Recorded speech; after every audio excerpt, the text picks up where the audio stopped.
मैले डिजिटली पनि स्वागत गरेँ। Inspiring hope to the members अर्थात् साकोसहरूले अहिलेको आवश्यकता भनेको सदस्यमा आशा जगाउनु नै मुख्य कुरा हो। अहिलेको चुनौती यो विषम परिस्थितिमा सदस्यलाई आशा जगाइरहनु, धैर्य जगाइरहनु चाहिँ नै महत्त्वपूर्ण कुरा हो जस्तो लाग्दछ मलाई। पैसा केका लागि भन्दा गुणस्तरीय जीवनका लागि पैसा अर्थात् quality life, money for the quality life भन्छौँ हामी। यो मैले प्रस्तुत गर्ने स्लाइडभित्र चाहिँ नै सर्वप्रथम चाहिँ म खण्ड 1 मा वित्तीय साक्षरताको सामान्य अवधारणा अर्थात् जेनरल कन्सेप्ट चाहिँ के हो भन्ने कुरामा जान्छु भने दोस्रो पक्षमा चाहिँ कन्टेक्स्टको अहिले यो कन्टेक्स्ट भनेको चाहिँ सामान्यतया कुनै पनि तालिम सुरुवात गर्दाखेरिमा हामीले अर्थात् तालिमलाई दिँदाखेरिमा चाहिँ हामी 3C कन्सेप्टमा जान्छौँ। त्यो भनेको पहिलो कुरा चाहिँ नि कन्सेप्ट हो। कन्सेप्ट भनेको त्यो विषयवस्तु सम्बन्धी ज्ञान हो अर्थात् प्रष्ट बुझाइ हो। कन्टेक्स्ट भनेको चाहिँ नि जो लक्षित वर्ग छ र त्यो वातावरण अर्थात् लक्षित वर्ग भनेको हामीले जसलाई वित्तीय साक्षरता प्रदान गर्दैछौँ त्यो व्यक्तिको पूर्व ज्ञान, त्यसपछि गएर त्यो व्यक्तिको अहिलेको आर्थिक अवस्था, त्यहाँको वातावरण, यी सबै कुराहरूलाई चाहिँ हामी कन्टेक्स्टभित्र राख्छौँ। उसको उमेर, यी कुराहरू कन्टेक्स्टभित्र आउँछन् भने कन्टेन्ट चाहिँ भनेको चाहिँ नि त्यो व्यक्तिले बुझ्ने गरी कुन भाषा, के शब्द, के उदाहरण प्रस्तुत गरिन्छ, के विधि प्रयोग गरिन्छ अर्थात् के सामग्री प्रयोग गरिन्छ त्यो चाहिँ कन्टेन्टभित्र आउँदछ। सामान्यतया वित्तीय साक्षरताको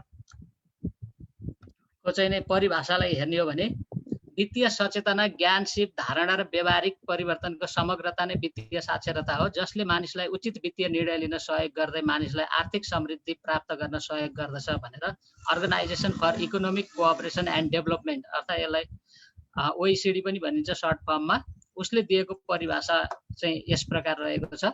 यसले विशेष गरी जोड दिन खोजेको चाहिँ ज्ञानको चाहिँ 4वटा डाइमेन्सनहरू अर्थात् आयामहरू हुन्छ भनेको छ। सामान्यतया सोशल साइन्सको चाहिँ नि 4वटा डाइमेन्सन हुन्छ। एउटा चाहिँ ज्ञान हुन्छ, त्यसपछि गएर सिप हुन्छ, ज्ञान र सिपले धारणा विकास गर्छ र त्यस व्यवहारमा आउँदछ भन्ने छ। र वित्तीय साक्षरताभित्र पनि के ज्ञान हो, के सिप हो र त्यसले के धारणाको विकास गर्दछ र त्यो व्यवहारमा कसरी देखिन्छ भन्ने कुरा हामी छलफल गर्छौँ। वित्तीय साक्षरताको तालिमको उद्देश्यको बारेमा भन्नुपर्दा चाहिँ सदस्यको लागि भन्ने हो भने चाहिँ यसले सदस्यलाई व्यक्तिगत पारिवारिक वित्तीय मार्गचित्र निर्माण गर्न सहयोग गर्छ। अर्थात् परिवारलाई चाहिँ नि उसको फाइनेन्सियल डिरेक्सन के हो त वित्तीय मार्गचित्र कोर्नलाई सहयोग गर्दछ। जिम्मेवार र उत्तरदायीपूर्ण वित्तीय निर्णय लिन सहयोग गर्ने भन्ने छ। अर्थात् यो भनेको चाहिँ पैसाको जहिले पनि विवेकपूर्ण निर्णय लिनुपर्छ। पैसा एउटा साधन हो, साधनलाई सही तरिकाले चलाउन सकेन भने त्यसले जोखिम निम्ताउँछ र साधनलाई सही तरिकाले चलाउन सक्यो भने त्यसले चाहिँ मानवीय हित ल्याउँदछ। त्यसैले पैसालाई जिम्मेवार र उत्तरदायीपूर्ण भएर अर्थात् वित्तीय निर्णय लिँदाखेरिमा चाहिँ कसरी जिम्मेवार बन्न सकिन्छ भन्ने कुरा सिकाउने काम चाहिँ वित्तीय साक्षरताले गर्दछ। यस्तै गरी सदस्यलाई वित्तीय पहुँच बढाउन सघाउने भनेको सदस्यलाई चाहिँ यसले डिमान्ड क्रिएट गर्न चाहिँ अर्थात् सदस्यको तर्फबाट माग सिर्जना गर्न, वित्तीय पहुँचमा चाहिँ फाइनेन्सियल इन्क्लुजनमा चाहिँ माग पक्षबाट चाहिँ वित्तीय साक्षरतालाई चाहिँ एउटा प्रभावकारी औजार मानिन्छ। वित्तीय स्वतन्त्रता र सम्पन्नतातिर उन्मुख गराउने काम गर्दछ। यस्तै गरी यसले वित्तीय सेवा उपभोगको अधिकार र दायित्वहरूलाई संस्थागत गर्ने काम गर्दछ। भने संस्थाको तहमा चाहिँ यसले संस्थाको वित्तीय स्वास्थ्यमा मद्दत पुर्याउने काम गर्छ। किनभने सदस्यहरूले जब आफ्नो अधिकार र कर्तव्य बुझ्छन् त्यसपछि सदस्यले संस्थाप्रतिको सम्बन्ध कस्तो हुनुपर्दछ भन्ने कुरालाई सदस्य जागरुक भएर आउँछन्, जसले गर्दा वित्तीय स्वास्थ्य कायम गर्न सहयोग पुग्दछ। संस्थामा सेवा उत्पादनलाई सुधार गर्न, सेवामा विविधीकरण गर्न सघाउने, सेवा प्रवाहमा वृद्धि गर्न सहयोग गर्ने काम गर्दछ। यस्तै गरी वित्तीय साक्षरताले अल्टिमेट चाहिँ नै संस्थामा गुणस्तरीयता कायम गराउँछ। यसले पछि गएर जब हामी सदस्यलाई सिकाउँछौँ त्यसको प्रभाव चाहिँ फेरि त्यसको रिजल्ट चाहिँ हामीतिरै फर्केर आउँछ र हाम्रो संस्था चाहिँ गुणस्तरीय हुन्छ र यस्तै गरी संस्थाको ख्याति र इज्जत बढाउन पनि सहयोग गर्दछ। People is the most important assets of the credit union भनिन्छ। सहकारीमा पैसा भन्दा पिपल चाहिँ धेरै भ्यालुएबल हुन्छ। त्यो कारणले के भनिन्छ भने जब हामी सदस्यलाई बनाउँछौँ तब पैसा चाहिँ आफै बन्छ। त्यसैले वित्तीय साक्षरताले चाहिँ सदस्यको क्षमता विकास गर्ने काम गर्दछ। यस्तै गरी मैले एफडब्ल्यू राइफाइसनको एउटा भनाइलाई पनि जोड्न खोजेँ। साकसहरू आफैले सदस्यहरूलाई ऋण दिने कुरामा मात्र ध्यान केन्द्रित गर्नु हुँदैन, तिनीहरूको मुख्य उद्देश्य रकमको सही सदुपयोग र प्रभावकारी व्यवस्थापन गराउनेतर्फ हुनुपर्दछ। सदस्यहरूको नैतिक तथा भौतिक मूल्यहरूको सुधारतर्फ उन्मुख हुनुपर्दछ भन्नुभएको छ। यो भनेको चाहिँ नि सदस्यहरूको नैतिक मूल्य भनेको चाहिँ नि इमान्दारीपूर्ण तवरले जहिले पनि फाइनेन्सियल लिटरेसीमा एउटा के छ भने पैसा महत्त्वपूर्ण साधन त हो, तर पैसालाई फेयर तरिकाबाट प्राप्त गर्नुपर्छ भनेको पैसा प्राप्त गर्दाखेरिमा चाहिँ यसको नैतिक मूल्य मान्यतामा रहेर प्राप्त गर्नुपर्दछ भन्ने छ। र त्यो पैसाले चाहिँ मानिसको भौतिक जीवन चाहिँ नि अब आध्यात्मिक जीवनमा कति सुधार ल्याउन सक्छ सक्दैन भन्ने पछि चाहिँ नि एउटा बहसको विषय होला, तर भौतिक मूल्य मान्यता अर्थात् भौतिक जीवन सुधार गर्नको लागि भौतिक सुख सुविधा ल्याउनको तर्फ चाहिँ नि आर्थिक स्रोतले काम गर्दछ भन्नुभएको छ उहाँले। यस्तै गरी एफडब्ल्यू राइफाइसनको अर्को भनाइ पनि मलाई जोड्न मन लाग्यो। आर्थिक समृद्धिका लागि उहाँले दुईवटा उपायहरू भन्नुभएको छ, एउटा चाहिँ नि बचत, अर्को चाहिँ परिश्रम भन्नुभएको छ। मैले यसलाई चित्रमा पनि देखाउन खोजेँ। साकसले दिएको पैसा मात्रै दिनु भनेको चाहिँ नि यदि उसले सही व्यवस्थापन गर्न जानेन भने ऊ ऋणको भारमा थोपरिन सक्छ। तर पैसा सँगसँगै उसलाई हामीले वित्तीय साक्षरताको ज्ञान सिप पनि दियौँ भने, व्यावसायिक योजना बनाउन सिकायौँ, पारिवारिक योजना बनाउन सिकायौँ भने त्यो पैसा त्यो साधनले चाहिँ उसको जीवनमा हित ल्याउँछ भन्ने सोचेका छौँ। यस्तै गरी बचत तथा ऋण सहकारी सञ्चालनको पहिला 9वटा सिद्धान्त थियो, पछि एउटा थपिएको छ अपरेटिङ प्रिन्सिपलभित्र, अर्थात् संस्था सञ्चालन गर्ने आधारभूत तहमा चाहिँ वित्तीय साक्षरतालाई समावेश गर्नुपर्छ है। संस्था सञ्चालन गर्दाखेरिमा सदस्यलाई वित्तीय साक्षरताभित्र चाहे त्यो ऋण परामर्शको कुरा हो, बचत सेवाको परामर्शको कुरा होस्, वित्तीय साक्षरता चाहिँ अनगोइङ एजुकेसनभित्र राख्नुपर्दछ भनेर एसियाली ऋण महासङ्घले वित्तीय साक्षरतालाई पनि समेटेको छ। यसै गरी वित्तीय साक्षरता चाहिँ नि सामान्यतया वित्तीय साक्षरताको चरणहरूमा चाहिँ हामीले योजनाको चरण भन्न सक्छौँ, कार्यान्वयनको चरण भन्न सक्छौँ, मूल्याङ्कन र पुनरावलोकनको चरण भन्न सक्छौँ, प्रभाव वा परिणामको चरण भन्न सक्छौँ।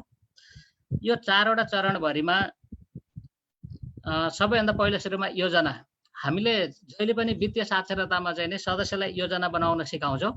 त्यो भित्र सबैभन्दा पहिलो सुरुमा वित्तीय लक्ष्य निर्माण गर्न सिकाउँछौँ, अर्थात् पारिवारिक योजना बनाउन सिकाउँछौँ, यो योजना अन्तर्गत पर्दछ। त्यस्तै खर्च आम्दानीको योजना बनाउन सिकाउँछौँ, जसलाई हामी बजेट भन्छौँ। अब बचत योजना बनाउन सिकाउँछौँ। वित्तीय साक्षरताले व्यावसायिक योजना बनाउन पनि सिकाउँछ, लगानी योजना बनाउन सिकाउँछ, ऋण योजना बनाउन सिकाउँछ र जोखिम व्यवस्थापन योजना गर्न सिकाउँदछ। जसले गर्दाखेरिमा जब हामी वित्तीय साक्षरता मार्फत यी योजनाहरू बनाउन सिकाउँछौँ, त्यसले साकसको वस्तु तथा सेवाको माग सिर्जना गर्दछ र सदस्यले यसको महत्त्व बुझिसकेपछि उहाँले कार्यान्वयन गर्नुहुन्छ, जस कार्यान्वयन गर्दाखेरिमा उहाँलाई वित्तीय सेवा आवश्यक पर्न सक्दछ। वित्तीय सेवा अन्तर्गत विशेष गरी बचत, ऋण, बिमा र विप्रेषणलाई 4 प्रकारका मुख्य वित्तीय सेवाहरू भन्छौँ हामी। र यस्तै गरी व्यवसायको सुरुवात वा विस्तार गर्नु कार्यान्वयनको चरण हो, खर्च आम्दानीको लेखाङ्कन गर्नु, लेखेर राख्नु कार्यान्वयनको चरण हो, पुँजी बजारमा प्रवेश गर्नु कार्यान्वयनको चरण हो, बिमा सेवामा आबद्धता हुनु चाहिँ कार्यान्वयनको चरण हो, जुन चाहिँ साकसका वस्तु तथा सेवाको प्रवाहसँग सम्बन्धित हुन्छ। जब सदस्यले यी कुराहरूलाई वित्तीय साक्षरताका यी योजनाहरूलाई कार्यान्वयन गर्दछ, वस्तु तथा सेवाको प्रवाह हुन्छ। र त्यस्तै गरी एकपटक बनाएको योजनाले सधैँ काम नगर्न सक्छ, त्यसैले हामी मूल्याङ्कनको चरण अर्थात् पुनरावलोकनको चरण भन्छौँ। बजेट र वास्तविक आम्दानी खर्चको तुलना र फरक हुनुको कारणहरूको खोजी गर्नु पनि वित्तीय साक्षरताले सिकाउँछ। वित्तीय लक्ष्यहरूको पुनरावलोकन गर्नु पनि वित्तीय साक्षरता अन्तर्गत पर्दछ। यसले चाहिँ के गर्छ भने साकसका वस्तु तथा सेवामा विशिष्टीकरण ल्याउन सहयोग गर्दछ, अर्थात् सदस्यले चाहिँ मलाई यो फिचरको यो विशेषता भएको प्रोडक्ट भएको भए चाहिँ राम्रो हुन्थ्यो भन्ने कुरा चाहिँ उसले बुझ्दछ। वित्तीय साक्षरताको प्रभावको तह भनेको चाहिँ अन्तिममा अल्टिमेट चाहिँ के हो भने यसले फाइनेन्सियल फ्रिडम अर्थात् फाइनेन्सियल डेस्टिनेसन भनेको वित्तीय गन्तव्यसम्म पुर्याउने काम गर्दछ। र जब साकसले सदस्यलाई वित्तीय साक्षरताको तालिम दिनुको उद्देश्य भनेको सदस्यलाई आफ्नो वित्तीय गन्तव्य ठिक तरिकाले पहिचान गर्न र त्यससम्म पुग्ने बाटो सिकाउने उपाय हो। मैले यहाँ अर्को स्लाइडमा लेयर्स अफ फाइनेन्सियल फ्रिडम भनेर राखेको छु, वित्तीय स्वतन्त्रताको तहहरू। यसलाई हामी 3 खण्डमा वर्गीकरण गर्न सक्छौँ। सबैभन्दा पहिलो खण्ड छ रातो खण्ड। यो भनेको चाहिँ के हो भने 6 महिनासम्मको आधारभूत आवश्यकता पुरा गर्ने बचत नभएको अवस्था भनेको रेड जोन हो। जस्तो उदाहरणको लागि मेरो घरको पारिवारिक मासिक खर्च चाहिँ न्यूनतम खर्च 15,000 रुपियाँ छ भने 15,000 छक्का 90 गरे के अरे छक्का गऱ्यो भने 90,000 रुपियाँ पनि बचत छैन भनेदेखि चाहिँ म वित्तीय सङ्कटको घेराभित्र छु। अर्थात् मेरो जीवनमा जुनसुकै बेला पनि वित्तीय सङ्कट आइपर्न सक्दछ, जसलाई हामी रेड जोन भन्छौँ। सबैभन्दा पहिला सुरुमा हरेक व्यक्तिले बुझ्नुपर्ने कुरा चाहिँ मसँग 6 महिनाको क्राइसिस म्यानेजमेन्ट गर्न सक्ने, किनकि क्राइसिस जुनसुकै बेला पनि आउन सक्दछ, जसको प्रत्यक्ष अनुभव अहिले हामीले गरिरहेका छौँ। यो रेड जोनभित्र पर्छ। त्यसपछि मान्छेले यदि यो पुरा भइसकेको अवस्था छ भने त्यसपछि दोस्रो लेयर भनेको चाहिँ आधारभूत वित्तीय स्वतन्त्रता भनेर भन्छौँ। आधारभूत वित्तीय स्वतन्त्रता भनेको रकममा भन्नुपर्दा चाहिँ यो यति रुपियाँ भन्ने भन्दा पनि कुनै पनि व्यक्तिले आफ्नो आधारभूत आवश्यकतालाई चाहिँ रकममा परिमार्जन गर्नुपर्छ। जस्तो व्यक्ति परिवारको सङ्ख्या हेरेर यो कुरा चाहिँ फरक पर्न सक्दछ। ल उदाहरणको लागि मैले 15,000 रुपियाँ भने 15,000 रुपियाँ चाहिँ यदि निष्क्रिय आम्दानी भनेको काम गर्न नगइकन पनि पैसा आउने स्रोत छ भने भनेको जस्तो ब्याजबाट आम्दानी हुन्छ, घरबाट आम्दानी हुन्छ, लाभांशबाट आम्दानी हुन्छ भने त्यसलाई हामी निष्क्रिय आम्दानी भन्छौँ। यदि आफ्नो मासिक आम्दानी, मासिक खर्च चाहिँ आधारभूत मासिक खर्च चाहिँ निष्क्रिय आम्दानीबाट प्राप्त भयो भने त्यो चाहिँ के हुन्छ, निष्क्रिय प्यासिभ लेभलको चाहिँ एउटा आधारभूत तहको वित्तीय स्वतन्त्रता प्राप्त हुन्छ भने अर्को चाहिँ इच्छाइएको वित्तीय स्वतन्त्रता हुन्छ। मान्छेको आधारभूत खानु लाउनु मात्रै नभइकन मानिसको जीवनमा इच्छा चाहना हुनु स्वाभाविक नै हो। यसको तेस्रो तह भनेको चाहिँ मैले कुन जीवनशैली जीवाउन अर्थात् निर्वाह गर्न चाहन्छु, त्यो अनुसार अहिले मैले भनेको 15,000ले मेरो इच्छाइएको जीवनशैलीको रकम चाहिँ के हुनसक्छ, 25,000 रुपियाँ छ भने 25,000 रुपियाँ निष्क्रिय आम्दानीबाट जुन दिन प्राप्त हुन सक्दछ, अर्थात् जुन समयबाट प्राप्त हुन सक्दछ, त्यो चाहिँ मेरो expected level of financial freedom भनेर भन्छौँ हामी। त्यसको लागि चाहिँ सबैभन्दा पहिला सुरुमा निष्क्रिय आम्दानी गर्नको लागि चाहिँ हामीसँग सम्पत्ति हुनुपर्छ। अर्थात् त्यसलाई हामी बचत पनि भन्न सक्छौँ, लगानीहरू यी चाहिँ सम्पत्ति हुन्। सक्रिय सम्पत्तिहरू हुनुपर्दछ र त्यो सम्पत्ति निकाल्नको लागि चाहिँ म आज कति धनी छु भनेर निकाल्नु पर्यो भने चाहिँ हामीले वास्तविक सम्पत्तिलाई गणना गर्नुपर्दछ। त्यसको लागि चाहिँ हामीले एकदमै सजिलो छ, यो धेरै गाह्रो छैन। कुनै पनि आफूसँग भएको आफ्नो स्वामित्वमा भएको सम्पत्तिहरूको न्यूनतम बजार मूल्यलाई एकापट्टि राख्ने, त्यसलाई टोटल गर्ने, त्यस्तै गरी आफूले तिर्नुपर्ने दायित्वहरूलाई एकापट्टि राख्ने र सम्पत्तिबाट दायित्व घटाइयो भने चाहिँ वास्तविक सम्पत्ति निस्किन्छ र वास्तविक सम्पत्ति नै हाम्रो नेटवर्थ हो। अर्थात् वास्तविक धनी हुने रकम मूल्य चाहिँ त्यो हो भन्छौँ। यो वित्तीय साक्षरताको trainer manual 360 degree financial literacy एक्टको म्यानुअलमा यो कुरा लेखिएको छ। मैले छोटकरीमा यहाँ 7 basic principle rules of personal financial management भनेर मैले अगाडि बढेँ। सबैभन्दा पहिला सुरुमा चाहिँ आफ्नो वित्तीय लक्ष्य निर्धारण गर्नुहोस्। फर्स्ट रुल, अर्थात् यसलाई फाउन्डेसन पनि भन्छौँ हामी, आधारशिला हो। यो चाहिँ एसियाली ऋण महासङ्घले चाहिँ के भनेको छ भने यदि हामी वित्तीय लक्ष्य बनाउँछौँ भने जहिले पनि लाइफ साइकललाई चाहिँ ध्यान दिनुहोस्। अर्थात् आफ्नो भविष्यको, आफू जीवनको कुन चरणमा छु र आगामी आवश्यकताहरू के हुन् भन्ने कुरा बुझेर चाहिँ योजनाहरू बनाउनुहोस् भनेको छ। र साकसले वस्तु तथा सेवाको निर्माण गर्दाखेरिमा पनि सदस्यको लाइफ साइकलमा फिट हुने गरी वस्तु तथा सेवाको निर्माण गर्नुपर्दछ भनिएको छ। यस्तै गरी लक्ष्यहरूमा चाहिँ वित्तीय लक्ष्य निर्धारण चाहिँ अल्पकालीन हुनसक्छ, भनेको 1 वर्षभित्रमा, मध्यमकालीन 5 वर्षभित्रमा र दीर्घकालीन भनेको 5 वर्षभन्दा बढी समय लगाएर पुरा गर्नुपर्ने हुनसक्छ। यो एउटा सिम्पल चार्ट मात्रै हो। र त्यसमा पनि सबैभन्दा माथिपट्टि पहिलो लक्ष्य भनेर चाहिँ आकस्मिक बचत, अर्थात् क्राइसिसका लागि 6 महिनाको आवश्यक न्यूनतम खर्च बराबरको बचत चाहिँ पहिलो उद्देश्य हुनुपर्छ, अर्थात् पहिलो लक्ष्य हुनुपर्छ। यदि यो लक्ष्य प्राप्त भएको छैन भने पहिलो लक्ष्य त्यो हुनुपर्छ, त्यसपछि बाँकी लक्ष्यहरू आउनु पर्दछ भनिएको छ। अर्को दोस्रो रुल भनेको चाहिँ नै लाइभ विदिन योर मिन्स, अर्थात् आफ्नो स्रोत साधनमा सीमित रहनुहोस् भन्ने छ। अर्थात् यो भनेको आम्दानीभन्दा खर्च कम गर्नुहोस् भन्न पनि सक्छौँ हामी। यसको लागि सबैभन्दा महत्त्वपूर्ण उपाय चाहिँ बजेट बनाएर खर्च गर्ने हो। बजेट भनेको चाहिँ एउटा निश्चित अवधिको आम्दानी खर्चको अनुमानित विवरण नै बजेट हो। यो एकदम सामान्य परिभाषा भयो। बजेटभित्र आम्दानीका स्रोतहरू हामीले खोज्दछौँ। आम्दानीका स्रोतहरूमा चाहिँ विशेष गरी 3 वटा स्रोतहरू हुन्छन् भनिएको छ। एउटा चाहिँ ज्यालादारी वा रोजगारबाट, भनेको कसैकोमा गएर काम गरेर अर्थात् केही ज्यालादारीबाट आउने हुनसक्छ, अर्थात् रोजगारबाट आम्दानी हुन सक्छ भने। अर्को स्रोत भनेको चाहिँ उद्यमीको रूपमा आफ्नै काम गरेर भन्ने छ। र त्यो दुईटैबाट त्यो चाहिँ सक्रिय आम्दानी भयो। त्यसलाई मैले चित्रमा बिचमा लगेर चाहिँ सम्पत्तिलाई काममा लगाएर भनेर हालेको छु। यो चित्रलाई त्यो हिसाबले पनि प्रस्तुत गरिएको हो। मूल जरो चाहिँ हामीले आम्दानीको मूल जरो चाहिँ सम्पत्तिलाई बनाउनु पर्दछ। त्यो सम्पत्ति अर्थात् लगानीलाई बनायो भने चाहिँ त्यो जरो बलियो भयो भने चाहिँ आम्दानी सधैँ भइरहन्छ भनेर मैले त्यसलाई बिचमा राखेँ। एउटा सिम्बोलिक रूपमा प्रस्तुत गरेको यसलाई चाहिँ। त्यस्तै गरी आम्दानीको 4 क्षेत्र भनेर रोबर्ट कियोसाकीले रिच ड्याड पुअर ड्याड किताबका लेखक रोबर्ट कियोसाकी, यो किताब अत्यन्तै फाइनेन्सियल लिटरेसीको लागि अत्यन्तै राम्रो किताब मान्दछु मैले। यसमा 4वटा 4 क्वाड्रेन्ट अफ इन्कम अर्थात् 4वटा क्षेत्रहरू भनिएको छ। पहिलो क्षेत्र भनेको चाहिँ ज्यालादारी वा तलबी आम्दानी गर्नु हो। दोस्रो भनेको चाहिँ इन्कम फ्रम सेल्फ इम्प्लोइमेन्ट अर्थात् रोजगार व्यापार व्यवसायबाट हुने आम्दानी हो। तेस्रो भनेको चाहिँ ठुलो लगानी जस्तो उद्योग धन्दामा लगानी गर्नु, स्कुल खोल्नु, ठुला व्यवसायमा लगानी गर्नु तेस्रो हो। यो तीनवटै चाहिँ सक्रिय आम्दानीका क्षेत्रहरू हुन्। भनेको आफू इन्भल्भ हुने अर्थात् कर्मचारी लगाएर गर्ने खालका हुन् भने चौथो क्षेत्र भनेको चाहिँ इन्भेस्टमेन्टको सेक्टर हो, जहाँ लगानी, रियल इस्टेट, मुद्दती बचत यी क्षेत्रहरू चाहिँ आउँदछन्। र चौथो क्षेत्रलाई चाहिँ हामी फाइनेन्सियल फ्रिडमको लागि चाहिँ चौथो क्षेत्र चाहिँ बढी मजबुत हुनुपर्दछ भनिएको छ। हुन त यसमा अलिकति प्याराडक्स के पनि पाइन्छ भने सामान्यतया सम्पत्तिमा चाहिँ कर र मूल्य वृद्धि चाहिँ सम्पत्ति वृद्धिका दुई शत्रुहरू हुन् अर्थात् अवरोधहरू हुन् भनेको पाइन्छ।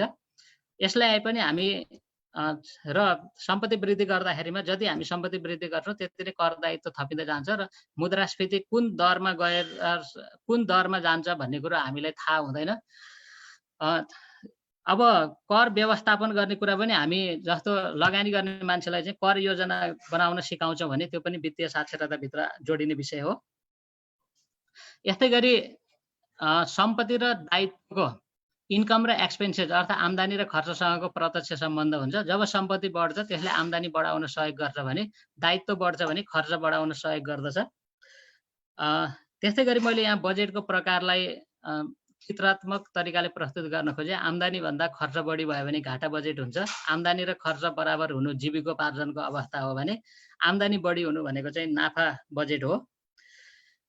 घाटा बजेट बनाउँदाको परिणाम चाहिँ यसलाई हामी आम्दानीको उल्टो चक्र पनि भन्छौँ, अर्थात् यो भनेको विपन्नतातर्फ उन्मुख हुनु हो भन्न सक्छौँ भने नाफा बजेट भनेको चाहिँ नै अर्थात् आम्दानी बढी भएको बजेट बन्नु भनेको चाहिँ सम्पन्नतातर्फ लाग्नु हो, अर्थात् यसलाई हामी आम्दानीको सुल्टो चक्र भन्न सक्दछौँ। मैले बजेटलाई पालना गर्ने यो दुईवटा नियमलाई मात्र जोड्न खोजेँ। छन त बजेटभित्र थुप्रै छन्, बजेटको महत्त्व अनि बजेट पालना गर्न ध्यान दिनुपर्ने कुराहरू, बजेट कसरी बनाउने भन्ने धेरै छ यो, तर मैले यतिमा मात्रै टुङ्गाएँ। वारेन बफेटले भनेको rule number 1 never lose money अर्थात् पैसालाई यत्तिकै गुमाउनु हुँदैन भन्ने छ, र rule number 2 never forget rule number 1। यो रुल नम्बर 1 लाई चाहिँ रुल नम्बर 2 ले चाहिँ के भन्छ भने कहिल्यै पनि बिर्सिनु हुँदैन, किनकि मान्छेले सामान्यतया के भन्छ भने मनी डिसिजन्स आर इमोसनल, पैसाको निर्णयहरू भावात्मक हुन्छन् भनिएको छ। त्यसैले यो निर्णय चाहिँ सधैँ सम्झिरहनुपर्छ। रुल नम्बर 2 चाहिँ रुल नम्बर 1 को ब्याकअप हो भन्छु मैले। अर्को रुल फाइनेन्सियल म्यानेजमेन्टको रुल भनेको build it as habit always saving अर्थात् पहिल्यै बचत पछि पनि बचत भन्छ। जहिले पनि बचत गर्नका लागि उन्मुख हुनुपर्दछ। वित्तीय स्वतन्त्रताको लागि तपाईँले कति कमाउनु भयो भन्दा कति जोगाउनु भयो त्यो महत्त्वपूर्ण हुन्छ। बचत किन गर्ने भन्ने कुरालाई मैले जोड्न खोजेँ। बचत किन गर्ने भन्ने कुरालाई चाहिँ एउटा उदाहरणबाट मात्र राख्न खोजेको। आफ्नो सन्तानको उच्च शिक्षाको लागि आजको 10 वर्षपछि रु 2 लाख दिनु छ भने विकल्प 1 आजैबाट रु मासिक 1000 दिने 10% ब्याज दरमा अर्धवार्षिक कम्पाउन्ड गर्ने हो भने 2 लाख रुपियाँ हुन्छ। विकल्प 2 चाहिँ आजको 10 वर्षपछि ऋण खोजेर रु 2 लाख रुपियाँ दिने। कुन विकल्प रोज्नुहुन्छ भने चाहिँ पक्कै पनि सजिलो विकल्प भनेको आज 1000 दिन चाहिँ सजिलो हुन्छ होला। सामान्यतया बचत भनेको फाइनेन्सियल ड्रिम अर्थात् वित्तीय लक्ष्य पूरा गर्ने माध्यम बन्नु पर्दछ। यहाँ एउटा अनौठो प्रश्न पनि छ, के तपाईँलाई थाहा छ निर्जीव भएर पनि बच्चा जन्माउने चिज के हो भनेर सोधेको छु मैले। पक्कै पनि उत्तर तपाईँहरूले मनमा नै सोचिसक्नु भएको छ होला, पैसा हो। पैसाले पैसा बनाउँदछ। अन्य कुराले फर्निचरले फर्निचर नबनाउन सक्छ अर्थात् बनाउँदैन हैन, तर पैसा मात्रै संसारमा निर्जीव चिज यस्तो एउटा मात्रै निर्जीव चिज छ जसले बच्चा जन्माउँछ अर्थात् रिप्रोड्युस गर्दछ, अर्थात् आफू जस्तै चिज बनाउँछ, त्यो भनेको चाहिँ पैसा हो भनिएको छ। यो पनि हामीले धेरै एकदमै अभ्यासमा ल्याएको अर्थात् हामीले सहजीकरण गरिराखेको जानिराखेको विषय हो। बचतको सुनौलो सूत्र भनेका छौँ आम्दानी माइनस बचत बराबर खर्च। पहिला बचत गर्नुपर्दछ भन्ने सन्देश हो। अर्को यसको रुल नम्बर 4 चाहिँ नि take money from others if you can make more money do not take more than your capacity भन्छ। अर्थात् पैसा बनाउनको लागि मात्र पैसा लिनुहोस्, तिर्न नसकिने गरी कहिल्यै नलिनुहोस् भन्दछ। त्यो भनेको चाहिँ ऋण हो, अर्थात् ऋण सापटी हो। ऋण चाहिँ के हुनुपर्छ भने स्वनिर्भर र सम्मानित जीवनका लागि ऋण हुनुपर्दछ। ऋण उद्यमशीलताको साधन हो भन्दछौँ हामी। अब यो पनि सामान्य कुरा भयो चित्र मार्फत। ऋण सम्मानित र आत्मनिर्भरताको लागि हुनको लागि ऋणको सही सदुपयोग हुनुपर्दछ, न कि दुरुपयोग। ऋण परामर्श गर्ने कुरा वित्तीय साक्षरताभित्र ऋण परामर्श असाध्यै महत्त्वपूर्ण विषय छ, त्यसैले मैले यसलाई यहाँ जोडेँ। मैले यो सिम्बोलिक रूपमा पैसा, घर, घडी, बिजुली र छाता भनेर जोडेको छु, यो सम्झिन सजिलो होस् भनेर। अनि एडल्ट लर्निङमा हामी सामान्यतया चाहिँ एउटा सिम्बोलिक कुराहरू प्रयोग गर्यो भने चाहिँ नै सिकाउन सजिलो हुन्छ भनेर यस्ता चिजहरू चाहिँ प्रयोग गर्छौँ। पैसा भनेको आवश्यक रकम, किस्ता रकम, ब्याज रकम थाहा पाउने चाहिँ नि के हो त पैसा हो। अर्थात् हामीले दिने जुन लोन पेमेन्ट स्केड्युल भनेको त्यो पैसासँग सम्बन्धित कुरा भयो। त्यस्तै गरी घर भन्छ। घर भनेको चाहिँ नि के हो त धितो राख्नुपर्ने हो कि होइन भन्ने कुरालाई जोड्न खोजेको हो। घडी भनेको ऋणको कुल समयावधि, किस्ता समय, ग्रेस समय थाहा पाउने कुरा भयो। बिजुली भनेको ऋणको शर्त पुरा नभएमा लाग्ने हर्जना, जरिवाना वा संस्थाले बढाउने कार्यवाहीहरू भयो। यो भनेको चाहिँ बिजुली अति उपयोगी चिज हो, चलाउन जाने भने, चलाउन जानेन भने यो जति जोखिम कुरा केही होइन भन्न खोजेको हो। ऋणमा पनि त्यस्तै हुन्छ, चलाउन जाने भने चाहिँ त्यो राम्रो चिज हो, चलाउन जानेन भने चाहिँ त्यो ऋणले आफैलाई पोल्दछ। छाता भनेको चाहिँ नि हामीले जे कामका लागि पैसा लगेका छौँ त्यसमा चाहिँ परियोजनाको बिमा, ऋणीको बिमा, सुविधा संस्थाले दिन्छ कि आफैले बिहोर्नुपर्छ भन्ने कुरा चाहिँ थाहा पाउनु पर्दछ भन्ने कुरा जोडिएको छ। अर्को चाहिँ कम्पेयर द कस्ट भन्छ। यो जहिले पनि लागतलाई तुलना गर्नुपर्दछ, किनकि बजारमा विकल्पहरू हुन्छन् र सही विकल्प, उत्तम विकल्प छनौट गर्न सक्नुपर्दछ। यसको लागि मैले सागर सरले सिकाउनै पर्ने कुरा अर्थात् सदस्यले जान्नै पर्ने कुरा चाहिँ एउटा के हो भने ऋणको लागतको कुरा। ऋणको लागतमा चाहिँ वित्तीय लागतमा चाहिँ नि के हुन्छ, प्रत्यक्ष लागत र अप्रत्यक्ष लागत हुन्छ। ब्याज दर, प्रशासनिक शुल्क, इन्सुरेन्स खर्च यिनीहरू चाहिँ प्रत्यक्ष लागत हुन् भने वित्तीय संस्थासम्म जाने भाडा, कागजपत्र तयार पार्दा लाग्ने शुल्क, धितो मूल्याङ्कनमा तिर्नुपर्ने शुल्कहरू, बचत खातामा राख्नुपर्ने न्यूनतम मौद्दात यी चाहिँ अप्रत्यक्ष शुल्क हुन्। त्यस्तै गरी गैर वित्तीय लागत पनि हुन्छ। ऋण पाउन लाग्ने समय, तिर्न जाँदा लाग्ने समय, यस समयमा सदस्यले गर्न सक्ने न्यूनतम आम्दानी, भुक्तानी तरिका यी चाहिँ गैर वित्तीय लागतका कुराहरू हुन्। यी चिजहरू पनि हामीले ऋण परामर्श गर्दाखेरिमा सिकाउनु पर्दछ। र यस्तै गरी हामीले ऋणमा सिकाउनै पर्ने कुरा चाहिँ लागतको विषयमा चाहिँ नि लागत दर र प्रभावकारी लागत दर बीचको भिन्नता सिकाउनु पर्दछ। यहाँनिर यो चार्टमा देखाइएको छ किन किस्ता नियमित र मासिक तिर्नु पर्दछ भन्ने कुरा सिकाउनको लागि चाहिँ सदस्यलाई लागत दर र प्रभावकारी लागत दरको बीचमा भिन्नता छुट्याउन सिकायो भने चाहिँ सजिलो हुन्छ होला भन्ने लाग्दछ मलाई। लागत दर चाहिँ संस्थाले तोकेको जहिले पनि के छ 15% छ, तर प्रभावकारी ब्याज दर चाहिँ अर्थात् प्रभावकारी लागत दर चाहिँ उसलाई के हुन्छ, जति छिटो तिर्दै जान्छ त्यही मात्रामा चाहिँ घट्दै जान्छ। यदि मासिक 1 लाखलाई वार्षिक सावा ब्याज एकमुष्ट तिर्ने हो भने चाहिँ उसलाई ब्याज दरको अर्थात् प्रभावकारी लागत दर चाहिँ 15% पर्न आउँछ भने 1 लाखलाई मासिक किस्तामा तिर्दै जाने भने प्रभावकारी लागत दर चाहिँ 8.125 मा फरक पर्न आउँदछ। भनेको उसले खर्च बचाउन सक्दछ, ब्याज पनि एउटा लागत खर्च हो, यो घटाउन सक्दछ भनेर देखाउन खोजिएको छ। अर्को महत्त्वपूर्ण गोल्डन रुल चाहिँ के छ भने let your money work for you भनेको पैसालाई काममा लगाउनुहोस् भनिएको छ। अर्थात् यो भनेको इन्भेस्टमेन्ट हो, लगानी हो। बचतमा, डिबेन्चरमा, सेयरमा, सम्पत्तिमा लगानी गर्न सक्छौँ हामी। यसमा चाहिँ हामीले सिकाउनै पर्ने कुरा चाहिँ कम्पाउन्डिङ इफेक्ट्स अफ सेभिङ चाहिँ हामीले सिकाउन राम्रो हुन्छ। वेल्थ म्याक्सिमाइजेसन अर्थात् सम्पत्ति वृद्धिको उपायहरू सिकाउनु पर्दछ, जसमा हामी 72 को नियम लगाउन सिकाउन सक्दछौँ। यो भनेको चाहिँ कति समयमा सावालाई डबल गर्न सकिन्छ भनेर निकाल्न पर्यो भने सजिलो तरिका चाहिँ 72 भागा हामीसँग बजारमा उपलब्ध हुने ब्याज दर भनेको हामी जति ब्याज दर पाउँछौँ त्यसले भाग गरिदियो भने चाहिँ त्यो समय निस्किन्छ।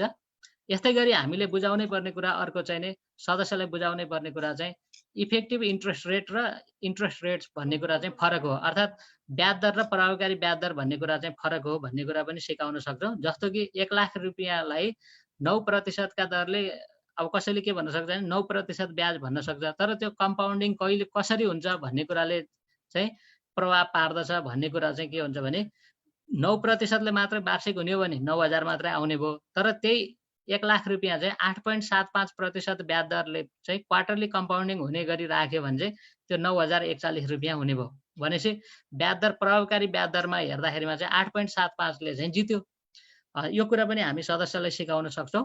अब अर्को विषय छ, अर्को रुल भनेको चाहिँ rule number 7 minimise the risk and its effect भन्छ। जहिले पनि जोखिम र यसको असरलाई चाहिँ घटाउनु पर्दछ। जोखिम न्यूनीकरणको तरिकाहरूमा हामीले सामान्यतया 2 वटा तरिका छ भन्छौँ। एउटा चाहिँ प्रतिक्रियात्मक तरिका, जोखिमको घटना घटिसकेपछि अपनाउने उपायहरू मात्रै हुन्, जस्तो आकस्मिकताका लागि ऋण लिनु, सम्पत्ति बेच्नु, यो चाहिँ प्रतिक्रियात्मक तरिका हो भने अर्को चाहिँ सुरक्षात्मक तरिका भन्छौँ हामी। सकेसम्म जोखिम आउनै नदिने, आए पनि यसको असर न्यूनीकरण गर्ने उपायहरूको पूर्व तयारी गर्नु, जस्तै आकस्मिक बचत गर्नु, जीवन बिमा गर्नु, सम्पत्तिको बिमा गर्नु आदि। र अहिलेका लागि उपयोगी हुने भनेको कोभिड-19 को बिमा गर्नु पनि जोखिम न्यूनीकरणको, आर्थिक जोखिम न्यूनीकरणको उपाय हो। जीवन बिमालाई चाहिँ संसारकै उत्कृष्ट वित्तीय सेवा भनिन्छ किन भन्ने छ। किनभने यसमा चाहिँ नै 4 वटा क्यारेक्टरहरू हुन्छ, अर्थात् 4 वटा विशेषताहरू हुन्छन् भन्छौँ हामी। एउटा चाहिँ बचतको विशेषता हुन्छ, अर्को यस्तै गरी यसमा लगानीको विशेषता हुन्छ किनकि यसमा प्रतिफल जोडिँदै जान्छ। अर्को यसमा ऋणको विशेषता पनि हुन्छ किनकि आकस्मिकताका लागि आफूले जम्मा गरेको निश्चित प्रतिशतसम्म ऋण पाइन्छ। र अर्को चाहिँ जोखिम पनि वहन गर्दछ किनकि अन्य सेवाहरूमा यो वहन हुँदैन भने बिमाले चाहिँ जोखिम पनि वहन गर्दछ। त्यसैले यसमा 4 वटा विशेषताहरू पाइने कारणले यसलाई उत्कृष्ट वित्तीय सेवा भन्न सक्दछौँ हामी। यस्तै गरी जोखिम न्यूनीकरण गर्ने कुरामा चाहिँ हामी लगानीमा जोखिम न्यूनीकरण पनि भन्न सक्छौँ हामी। अघि प्रकाश सरले पनि भनिसक्नु भएको छ, do not put all eggs in same basket हैन, do not measure depth in river with 2 feet at same time. यो चाहिँ नै वारेन बफेटले भनेका रुलहरू हुन्। यसलाई पनि हामी आत्मसात गर्न सक्छौँ। र अर्को विषय, असाध्यै महत्त्वपूर्ण विषय भनेको चाहिँ वित्तीय सक्षमता हो। अघि हामीले जति पनि कुरा गर्यौँ त्यो चाहिँ नै वित्तीय साक्षरताभित्र उसले व्यक्तिगत वित्त व्यवस्थापनको कुराहरू आउँथ्यो भने वित्तीय सक्षमता भनेको चाहिँ ऊ तयार त भयो, अब उसले के बुझ्यो भने योजना पनि बनायो, अब तर उसलाई के भयो, वित्तीय सेवा प्रदायकमा गएर कारोबार गर्ने तरिका थाहा भएन, अर्थात् उसले चाहिँ नि त्यसमा चाहिँ नि जोखिम देख्यो भनेदेखि, अर्थात् तरिका जानेन भनेदेखि चाहिँ त्यो चाहिँ वित्तीय सक्षमता चाहिँ उसमा बढेन। त्यसैले वित्तीय सक्षमता भनेको चाहिँ के हो भने कुनै पनि व्यक्तिले वित्तीय सेवा प्रदायकहरूको विशेषताहरू पहिचान गर्न सक्ने, ती वित्तीय सेवा प्रदायकहरूले प्रदान गर्ने वस्तु तथा सेवाको तुलना गर्न सक्ने र आफूलाई अनुकूल वित्तीय सेवाहरूको उपभोग गर्न सक्ने क्षमतालाई वित्तीय सक्षमता भनिन्छ। त्यो भनेको चाहिँ हामीले हाम्रो सेवाहरूको बारेमा चाहिँ उसलाई कसरी प्रयोग गर्ने हो त, ऋण लिँदा के कुरा ध्यान दिने हो, के प्रक्रिया पुरा गर्ने हो, एटिएम कार्ड कसरी चलाउने हो भन्ने कुरा सिकायौँ भने, मोबाइल ब्याङ्किङ कसरी प्रयोग गर्ने हो भन्ने कुरा सिकाउनु चाहिँ उसको वित्तीय सक्षमता बढाउनु हो, अर्थात् वित्तीय सेवा उपभोग गर्न सक्ने क्षमता बढाउनु हो। यो कुरा पनि हामीले समेट्नु पर्दछ। यस्तै गरी अहिले विशेष गरी अगाडि आएको विषय चाहिँ अघि अध्यक्षज्यूले पनि जोड्नु भएको छ, डिजिटल लिटरेसीको कुरा। अहिले विशेष गरी अब यो कोभिड-19 को समयमा त, महामारीमा त झन् यो कुरा चाहिँ अति आवश्यक भएर गएको छ, यसको महत्त्व बढेर गएको छ। Mobile banking, internet banking, ATM सेवा, debit card, credit card, QR code, scan to pay services, यी कुराहरू, सेभिङ प्रोडक्ट्स, लोन प्रोडक्ट्सकै कुरा पनि भयो, कसरी प्राप्त गर्न सक्छन्, अनलाइन विधिबाट एप्लिकेसन दिन सकिन्छ कि, यो कुराहरू चाहिँ हामीले अर्थात् हामीसँग जे छ हामी इनोभेसन पनि गर्नु पर्यो, हामीसँग पहिला सेवा पनि ल्याउनु पर्यो र यसको प्रयोग गर्नको लागि चाहिँ सदस्यलाई सिकाउनु पनि पर्यो। यो डिजिटल लिटरेसी पनि सिकाउनु पर्छ, जुन भनेको फाइनेन्सियल क्यापेबिलिटी अर्थात् वित्तीय सक्षमता चाहिँ नै विकास गर्नु हो। र यो कुराहरू चाहिँ नै मैले एकदमै जेनरल ओभरभ्यू मात्रै राखेँ यसको, फाइनेन्सियल लिटरेसीको यो चाहिँ जेनरल कन्सेप्टको कुरालाई मैले राखेँ। र अब अहिलेको कन्टेक्स्टको कुरा गरौँ। कन्टेक्स्ट भनेको चाहिँ जहिले पनि फाइनेन्सियल लिटरेसीको नलेज चाहिँ नै हामीले जब सेयरिङ गर्छौँ हामीले कन्टेक्स्टलाई एकदमै ध्यान दिनुपर्दछ, अर्थात् त्यति बेलाको वातावरण, त्यो अवस्थालाई ध्यान दिनुपर्दछ। त्यसैले अहिलेको अवस्था चाहिँ अलिकति विषम अवस्था छ। अहिले अघि पनि गणेश सरले भन्नुभएको छ, नेपाल चाहिँ नि अझ सङ्क्रमणको दर बढ्दै जाने, अझ नेपाल सरकारले हिजो अस्ति पनि फोरकास्ट गरेको छ, यो सङ्क्रमण दर चाहिँ अब कम्तीमा 5,000 व्यक्ति चाहिँ नि सङ्क्रमित हुन सक्ने सम्भावना फोरकास्ट गरेको छ, अझै त्यो दर बढेर पनि जान सक्ला। कोभिड-19 को महामारीमा वित्तीय साक्षरताको के विषय कसरी परामर्श गर्न सकिएला त भन्ने कुरा चाहिँ अब म छलफल गर्न चाहन्छु। किनकि अघिका कुराहरू चाहिँ हामीले जति पनि राख्यौँ त्यो चाहिँ नि जेनेरल कन्सेप्ट हो। त्यो अरू बेला पनि भन्न उपयुक्त हुन्छ नि अहिले अहिले चाहिँ नि जस्तो वित्तीय लक्ष्य बनाउनुपर्छ, व्यवसाय बढाउनुपर्छ, इन्भेस्टमेन्ट गर्नुपर्छ भन्नका लागि चाहिँ नि त्यो उपयुक्त नहुन सक्छ। किनकि अहिलेको चरण भनेको चाहिँ मान्छे स्ट्याग्नेन्ट भन्छ, यो जहाँ पुगेको छ त्यही ठ्याप्पै रोकिएको छ। त्यो कारणले गर्दाखेरिमा अहिलेका लागि यो कन्टेक्स्टमा चाहिँ के भन्न उपयुक्त हुन्छ भन्ने विषयलाई जोडेको छु। मैले सबैभन्दा महत्त्वपूर्ण कुरा चाहिँ दृष्टिकोणलाई राखेँ। अहिले सदस्यले के दृष्टिकोण राखेको छ, अर्थात् ऊ कुन दृष्टिकोणबाट सञ्चालित भएको छ भन्ने कुरा चाहिँ महत्त्वपूर्ण कुरा हो। यो कोभिड-19 महामारीले सबै व्यक्तिहरूलाई, जुनसुकै तहका व्यक्तिहरूलाई पनि असर गरेको छ। होला कुनै क्षेत्रमा अझ बढी होला वा कुनैमा अलिकति कम होला, तर असर गरेको छ। यो असरको अवस्थामा पनि उसको दृष्टिकोण चाहिँ कस्तो छ त भन्ने प्रसङ्गलाई मैले जोड्न खोजेँ। विशेष गरी अहिलेको महामारीलाई चाहिँ उसले कतिको धैर्यतापूर्वक, कतिको आत्मसंयम अपनाउन सकेको छ कि छैन भन्ने विषय चाहिँ महत्त्वपूर्ण हो। मैले एउटा यहाँनिर शिव खेराको एउटा प्रसङ्ग जोड्न खोजेँ। एउटा मान्छेले चाहिँ बेलुन उडाउँदो रहेछ, अनि त्यसपछि जब व्यापार कम हुन्छ उसले बेलुन उडाउँदो रहेछ। बेलुन उडाइसकेपछि एउटै बच्चीले आएर चाहिँ सोधिछन्, त्यहाँ मध्येको कालो बेलुन चाहिँ उड्छ कि उड्दैन होला भनेर, अङ्कल अङ्कल यो कालो बेलुन उड्छ कि उड्दैन भनेर सोधिछन्। अनि त्यो प्रश्न सुनेर त्यो जो बेलुन विक्रेता थियो ऊ अचम्म परेछ। अनि उसले एकछिन शान्त भएर सोचेछ र उत्तर दिएछ, यो बेलुन चाहिँ रङको कारणले उड्ने होइन नानी, यो चाहिँ नि यो भित्रको हावाको कारणले उड्ने हो भनेर चाहिँ त्यो उत्तर दिएछ। अहिले हामीले दृष्टिकोण पनि यो भित्रको हावालाई चाहिँ नै मान्न सक्छौँ।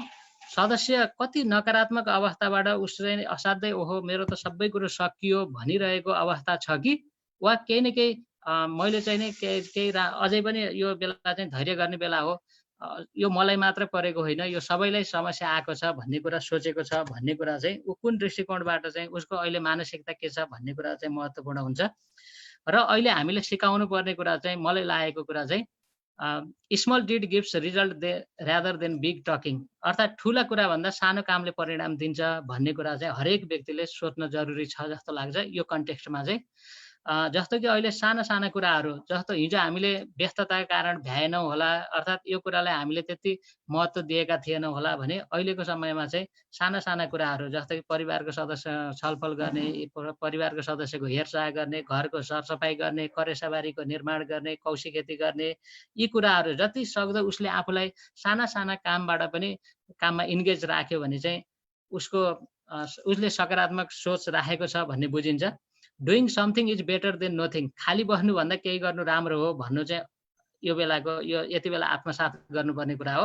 त्यसैले आफ्नो पेसागत ज्ञान सिपसँग सम्बन्धित विषयहरू अध्ययन गर्ने, सम्भावना भएका कार्यहरू गर्ने, यसमा ठ्याक्कै एउटै व्यक्तिका लागि वान फिट सोल्युसन हुन्छ जस्तो चाहिँ मलाई लाग्दैन। मात्र के हो भने उसले दृष्टिकोण यो राख्यो भने आफूलाई चाहिँ व्यस्त राख्न सक्दछ होला, अर्थात् अप्ठ्यारो परिस्थितिमा पनि आफूलाई केही सहज बनाउन सक्दछ होला भन्ने कुरा चाहिँ यति बेला सिकाउन जरुरी हुन्छ जस्तो लाग्छ मलाई।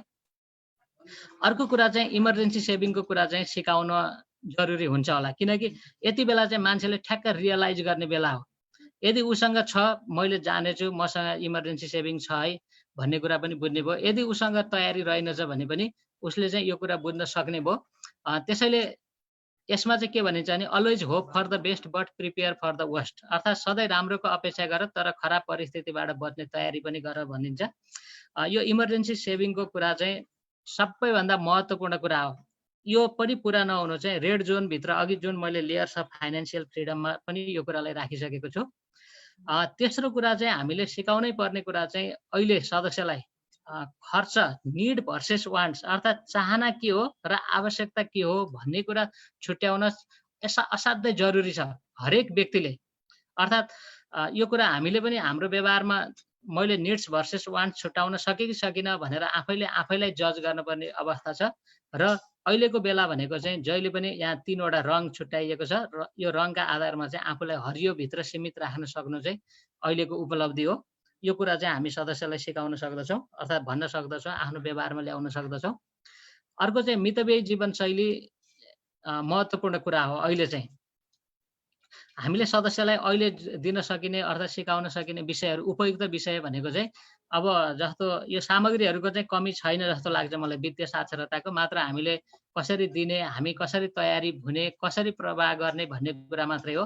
जस्तो बचत बढाउने अर्थात् खर्च घटाउने 100 उपायहरू चाहिँ हामी वित्तीय साक्षरता यो एसियाली ऋण महासङ्घले निर्माण गरेको वित्तीय साक्षरताको तालिम निर्देशिकामा 100 उपायहरू दिएको छ।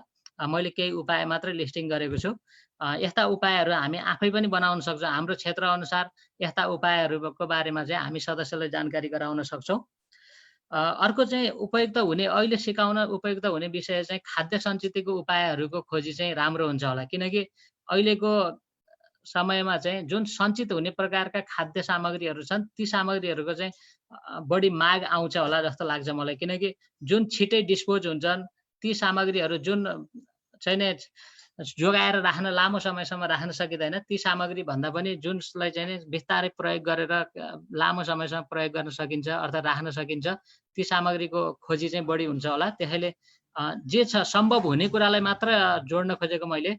जस्तो अहिले तराईतिर करेलाको उत्पादन धेरै भएको छ भने थाहा छ कृषकले मूल्य त पाएको छैन, तर त्यसलाई सोझै फाल्नुभन्दा यसलाई कति सकिन्छ त्यही गाउँठाउँमा पनि वितरण गरेर यसलाई सुकुटी बनाउने, भोलि थाहा छैन यो पेन्डेमिक अझै इन्क्रिज हुँदै जाँदाखेरिमा यी खाद्यका सामग्रीका आवश्यकताहरू अझै पर्न सक्छन्। अझै पनि सहरी क्षेत्रमा यी कुराहरू उत्पादन गर्न सकिँदैन भनेपछि ती चिजहरू भोलि आवश्यक पर्न सक्छन्। त्यस्तै बोडी फर्सी चाहिँ नि सुकेपछि मात्रै, पाकिसकेपछि मात्रै टिप्ने कुरा भयो, गेडागुडी उत्पादनमा जोड दिने कुरा भयो, भण्डारणको सही उपायहरू सिक्ने सिकाउने कुरा भयो।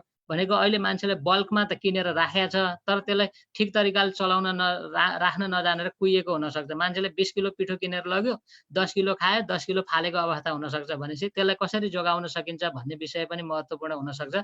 अर्को कुरा चाहिँ यति बेलाको समय चाहिँ खाद्य पदार्थलाई सडाएर, कुहाएर, जाँड रक्सी बनाउने काम चाहिँ रोक्नु पर्दछ, अर्थात् यी कुराहरू चाहिँ गर्नु हुँदैन भनेर पनि हामी सिकाउन सक्छौँ।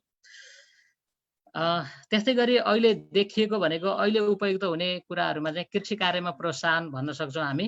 हुन त अहिले कृषि कार्यमा पनि अब इनपुट सेक्टरमा अर्थात् मल बिउ खाद्यान्नमा चाहिँ के अरे मल बिउमा चाहिँ नि कहीँ अभाव भएका कुराहरू पनि सुनिरहेका छौँ हामीले।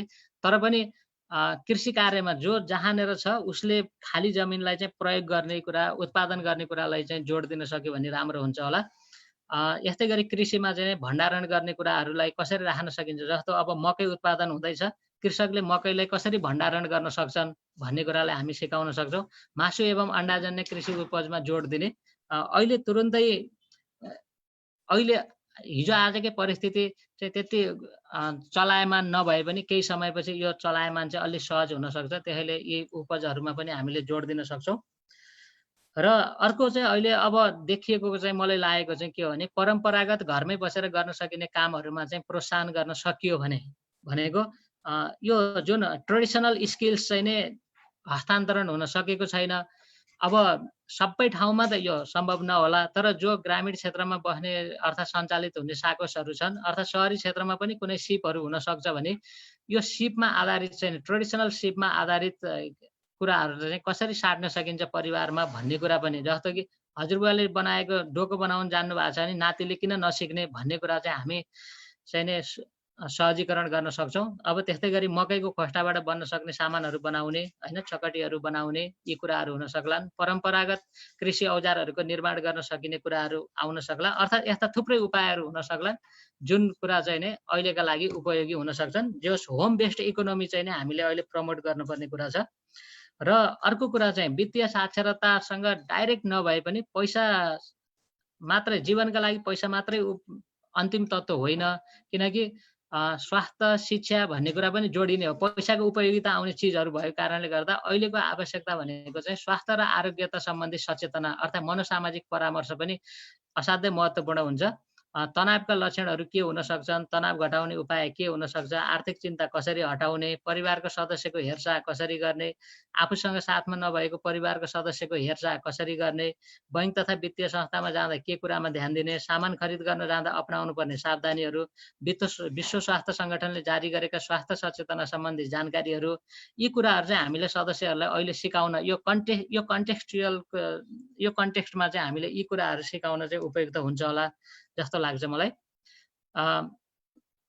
त्यस्तै गरी सरकार र विभिन्न सेवा प्रदायक शाखा आफैले छुट सहुलियत सम्बन्धी दिएका सुविधाहरूको सूचना पुर्याउने भनेको विभिन्न ठाउँमा अहिले विभिन्न सूचनाहरू आइरहेका छन्। अब अनुदानका कुराहरू, सहुलियतपूर्ण ऋणका कुराहरू भए, कृषि उपकरण खरिदमा छुटका कुराहरू भए, संस्थाले प्रदान गरेको सुविधाहरूको बारेमा जानकारी पनि हुनसक्छ, आफ्नै संस्थाले प्रदान गरेको।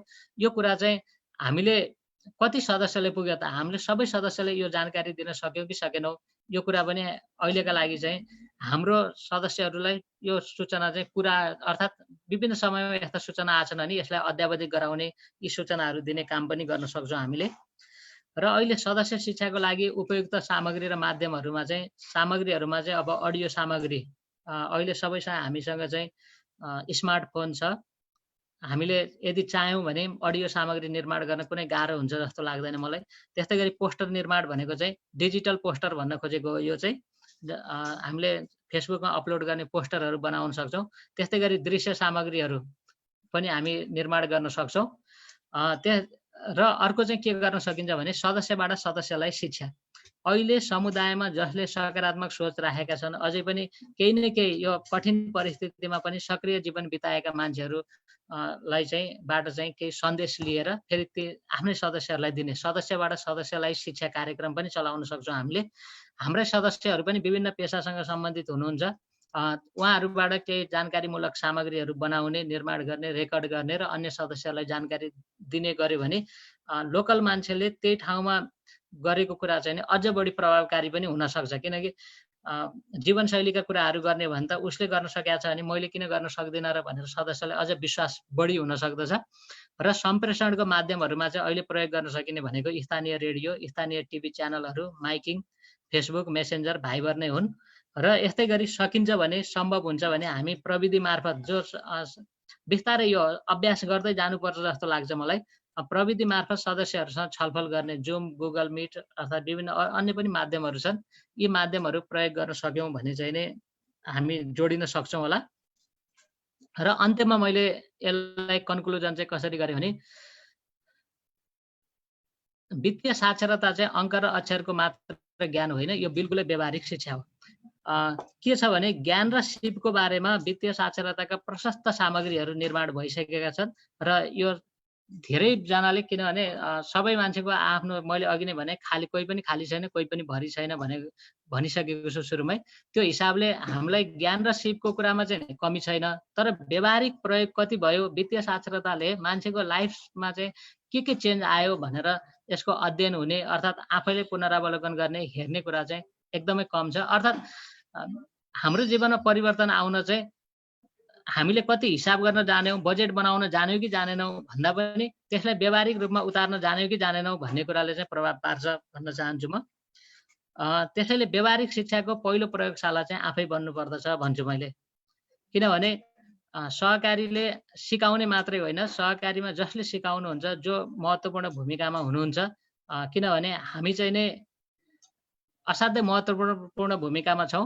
एउटा भनाइ पनि छ, my life is my message. हामी सहकारी कर्मीहरूको चाहिँ कस्तो हुनु पर्यो भने हाम्रो जीवन आफैमा सन्देश बन्नु पर्यो। अर्थात् हाम्रा गराई, हाम्रा व्यावहारिक कुराहरू चाहिँ नै अरूका लागि प्रयोग योग्य अर्थात् सिकाइ योग्य हुनुपर्दछ। त्यसैले वित्तीय साक्षरताको पहिलो प्रयोगशाला चाहिँ आफै बन्नुपर्दछ। जब बजेटका कुरा गर्छौँ, बचतका कुरा गर्छौँ भने पहिलो प्रयोगशाला आफैले बनाऊँ भन्छु मैले।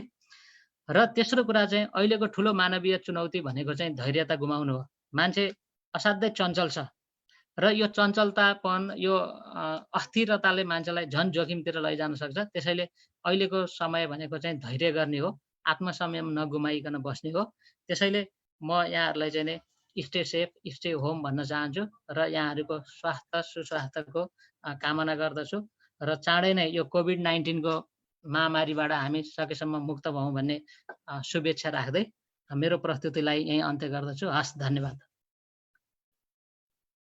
गणेश सर।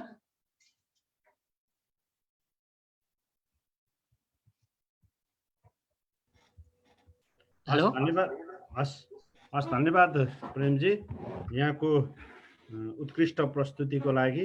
मलाई लाग्छ साथीहरूबाट पनि यो तपाईँको प्रस्तुतिलाई मन पराउनु भयो भन्ने विश्वास पनि लिएका छौँ। र अब केही साथीहरूका जिज्ञासाहरू केही छन् भने त्यो जिज्ञासाहरूलाई समाधान गर्ने तर्फ लाग्दछौँ र यो साथीहरूका केही छन् भनेदेखि राखिदिनु हुनको लागि मैले यहाँ अनुरोध गर्दछु र केही यहाँ च्याट बक्समा केही कुराहरू आएको छन्। आएका कुराहरूलाई मैले यहाँ अलिकति यो प्रश्न देखिएन भने केही साथीले राख्नु भएको छ। यो प्राविधिक समस्या अलिकति आएका कुराहरू राख्नु भएको छ।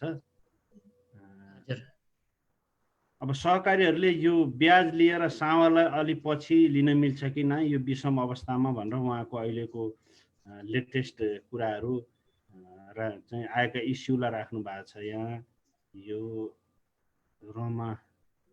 र यसमा त हामीले पहिला पनि 2-3 वटा यो चाहिँ यो तालिमहरूमा पनि यी विषयहरू हामीले भनिसकेका छौँ। यो ब्याज लिएर सावालाई अलि पछि लिन मिल्छ कि नै भन्दाखेरि यसलाई हामीले ऋणको पुनर्संरचना गर्ने, रिस्ट्रक्चर, रिकन्स्ट्रक्सन के गर्न सकिन्छ त्यो गरेर ब्याज अहिले लिएर त्यसलाई पनि हामी पछि गर्न सक्छौँ भन्ने विषयमा हामीले पहिल्यै यी कुराहरू राखिसकेका छौँ। रुल नम्बर 72 एगेन सर भन्ने कुरा आयो यहाँ। के रुल नम्बर 72 के होला यो प्रेम सर? यो हजुर रुल नम्बर 72 मैले 2वटा कुरालाई नै जोड्न खोजेँ सर। अघि स्लाइड बुझिएन भन्नुभएको छ हैन? यो स्लाइड चाहिँ अब सबै हाम्रो नेप्सुनको सदस्य संस्थाहरूलाई चाहिँ अर्थात् जो आउनु भएको छ उहाँहरूलाई यो स्लाइड हामी उपलब्ध गराउन सक्छौँ। किनकि यो कुनै भन्नाले उपलब्ध गराउन सकिन्छ। यहाँहरूलाई म केही गरी उपलब्ध गराउँला, अर्थात् हाम्रो कुनै लिङ्क बनाएर राख्न पनि सकिन्छ। अर्को चाहिँ नि रुल नम्बर 72 भनेको चाहिँ नि यहाँले यो एकदमै प्रसिद्ध नियम हो। जस्तो मसँग 1 लाख रुपियाँ छ, यो 1 लाख रुपियाँलाई मैले डबल गर्न पर्यो भने चाहिँ मानिलिउँ मसँग चाहिँ अहिले 6% ब्याज दरको अप्सन छ भने 72/6 गऱ्यो भने चाहिँ के हुन्छ? त्यो चाहिँ नि 12 वर्ष हैन, 12 वर्षमा चाहिँ डबल हुन्छ भन्ने हो यसको मिनिङ चाहिँ है। अर्थात् 72लाई ब्याज दरले भाग गरिदियो भने समय निस्किन्छ, वा के पनि गर्न सकिन्छ भने 72लाई समयले भाग गर्यो भने ब्याज दर पनि निस्किन्छ भन्न पनि सकियो। अब सामान्यतया के हुन्छ भने समय त्यो 72लाई चाहिँ ब्याज दरले भाग गर्यो भने यति समयमा डबल हुन्छ भन्ने अप्सन हो। अब तपाईसँग 12%मा लगाउने अप्सन छ भने 6 वर्षमा डबल हुने भयो। 72/6 गरेपछि त्यो चाहिँ 6 वर्षमा डबल हुन्छ। अर्थात् हजुरले बुझिसक्नु भयो होला जस्तो लाग्छ मलाई। यो एउटा गणना गर्ने विधि मात्र हो।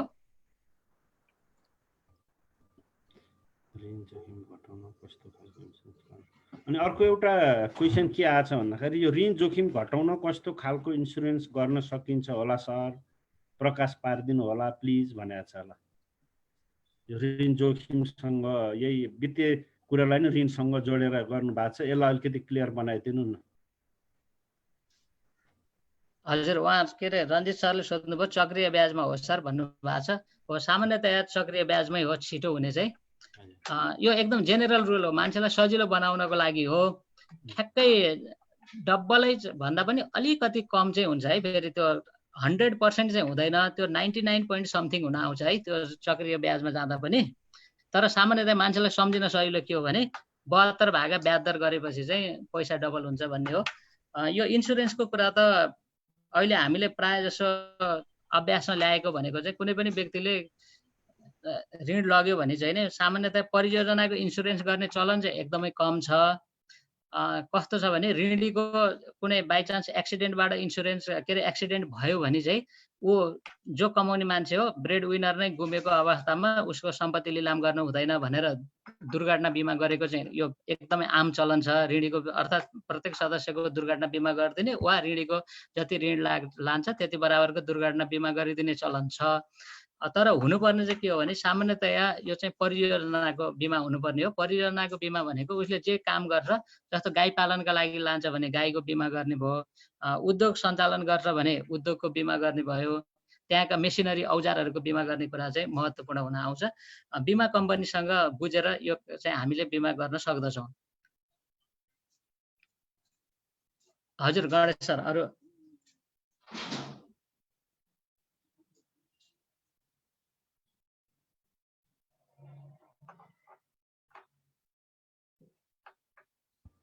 केही साथीहरूले यहाँ ह्यान्ड रेज गरिरहनु भएको छ कि, अब उहाँहरूको पनि केही जिज्ञासा छ भने राख्न दिउँ। सुरुमा अनिल देवकोटालाई चाहिँ अनम्युट गरिदिनु त सौभाग्यजी। अनिल देवकोटा।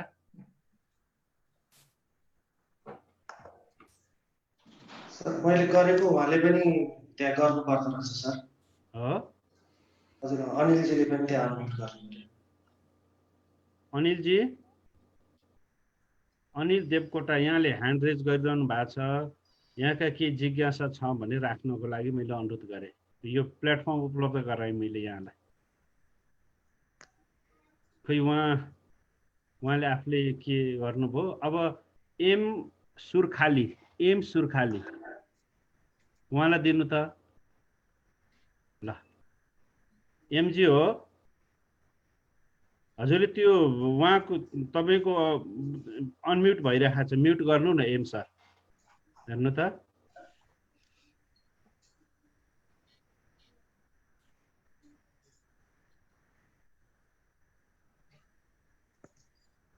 हो ल राख्नुहोस् कुरो एम सर। हजुर सर सुनिरहेको छु सर। ल यहाँका जिज्ञासा केसँग सम्बन्धित हो राख्नु होला। होइन मैले सुने मात्रै सर, मैले सुने यहाँ अफिसमै छु, त्यो यता काम पनि गर्दैछु, सुन्दै पनि छु क्या सर। मैले अहिलेको समस्या भनेको चाहिँ के हो भने सर, यो ऋणैको हो सबभन्दा समस्या होइन। हजुर अब यसलाई जोखिमलाई कसरी कम गर्न सकिन्छ भन्ने त यो वित्तीय साक्षरताको बारेमा त सरले धेरै कुराहरू राखिसक्नुभयो, मैले सबै कुराहरू सुने होइन सर।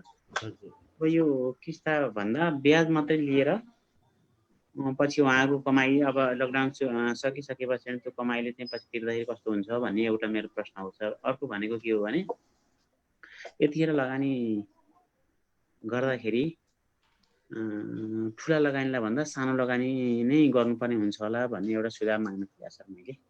धितो हामीले धेरै जस्तो चाहिँ धितोमा बन्दकी राखेर चाहिँ गर्ने, धितो बन्धक राखेर गर्ने लगानी चाहिँ यतिखेर सरकारी कार्यालय मालपोत लगायत अरू पनि खुल्न नसकेको हुँदा सानसानो लगानी गर्ने र अनि अब सदस्यको आम्दानीको स्रोतलाई हेरेर मात्रै लगानी गर्दा ठिक हुन्छ कि कसो गर्दा ठिक हुन्छ भन्ने प्रयास सर। ठिक छ। ल प्रेमजी हजुर हजुर सर, जिज्ञासा क्लियर बनाइदिनु त। हुन्छ धन्यवाद सर प्रश्नको लागि। जहिले पनि हामीले कुनै पनि एउटा समस्यालाई चाहिँ दुईटा पाटोबाट हेर्नुपर्छ। समस्या एउटा चाहिँ के हुन्छ भने समस्याको इमिडिएट सोल्युसन भन्ने हुन्छ, त्यो चाहिँ त्यही समस्याको लागि पार्टिकुलरली के गर्ने भन्ने हुन्छ।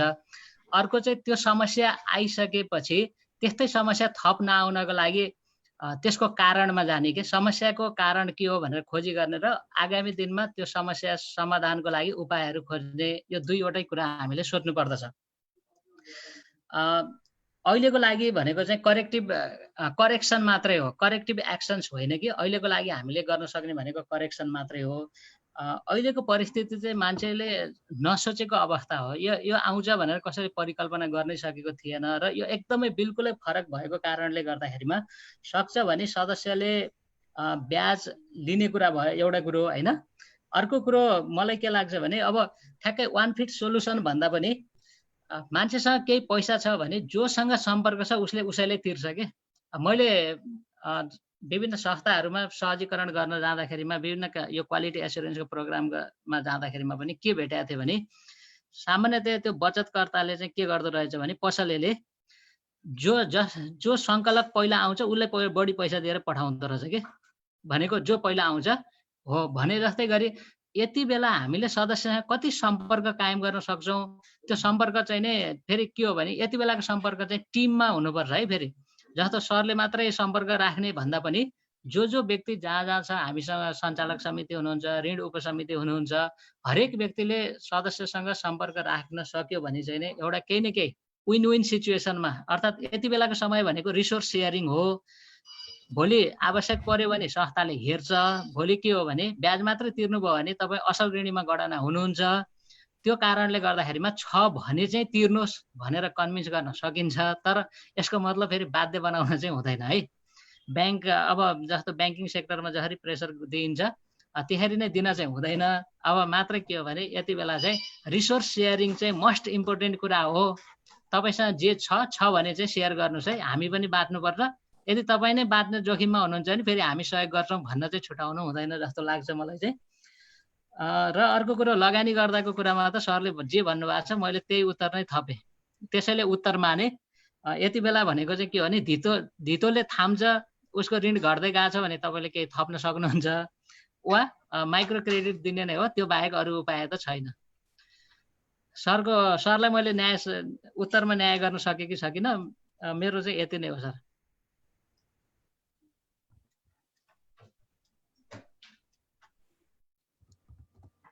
के छ अलि समस्या हो, यो नेटमा प्राविधिक समस्या हो। सरकोमा अलिक कम भएको हो सर। यो बजेट बनाउने सन्दर्भमा पनि अलिकति कहाँबाट कसरी सुरु गर। हजुर प्रेम सर मलाई सुनिरहनु भएको छ? हजुर सुनिरहेको छु सर। मैले यहाँ क्वेसन पनि देखिरहेको छु कि म दिँदै जाउँ त सर?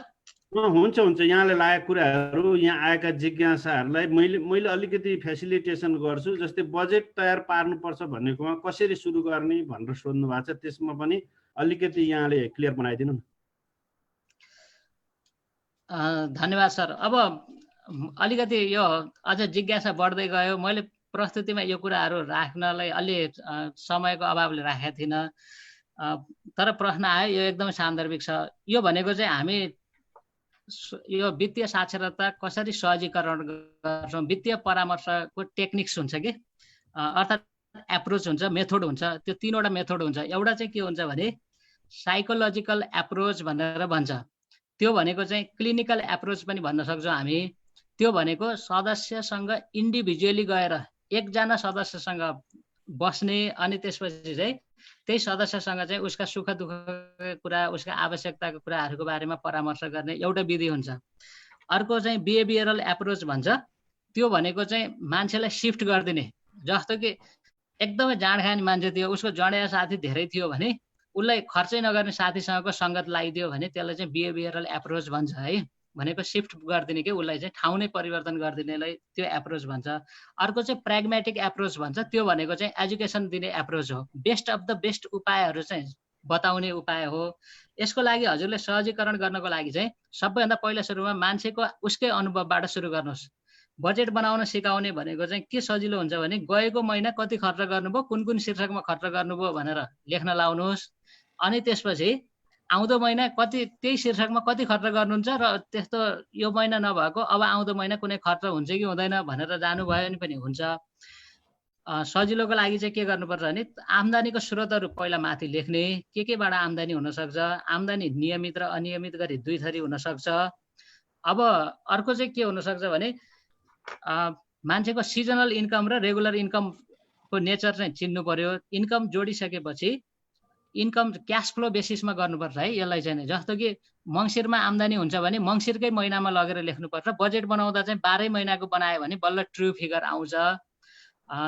प्रत्येक महिना गरेर रियल क्यास फ्लो प्रोजेक्सन गर्ने गरी बनाउनु पर्दछ। र आम्दानी कुन महिनामा कति हुन्छ, रेगुलर आम्दानी हुने कति हो, इरेगुलर आम्दानी हुने कति हो भनेर लेख्नु पर्यो। त्यसलाई टोटल गर्नु पर्यो। अनि त्यसपछि गएर खर्चहरूमा सबैभन्दा पहिला सुरुमा बेसिक एक्सपेन्डिचरहरू लेख्नु पर्यो, अर्थात् आधारभूत खर्चहरू जुन नहुने खर्चहरू। त्यसपछि गएर अब इच्छा चाहनाका खर्चहरू पनि हुन सक्छन्, जस्तो कि मान्छेले सामाजिक क्रियाकलापहरू गरेर बर्थडे पनि मनाउनै हुँदैन भन्ने। अर्थात् वित्तीय साक्षरताले चाहिँ के चाहिँ भन्दैन भने पैसा मात्रै थुपार्नु चाहिँ वित्तीय साक्षरताको उद्देश्य चाहिँ होइन। अल्टिमेट गोल भनेको चाहिँ क्वालिटी लाइफ नै हो है फेरि। तर क्वालिटी लाइफ आज बिताउँदै गर्दा भोलि त्यो क्वालिटी लाइफमा घट्न गयो भने मान्छेलाई फेरि फाइनेन्सियल प्रेसर आउन सक्छ मान्छेलाई भनेर चाहिँ त्यो कुरा चाहिँ बुझ्नु पर्दछ उसले भन्ने कुरा हो। त्यो कुरा सिकाउनु भयो भने उसकै अनुभवलाई, जहिले पनि सिकाइको सुरुवात चाहिँ उसको विगतको अनुभवलाई लिएर थप्ने काम गर्यो भने चाहिँ सजिलो हुन्छ भन्छु है मैले। र फर्मेटहरू उपलब्ध गरायो भने अझ सजिलो भयो।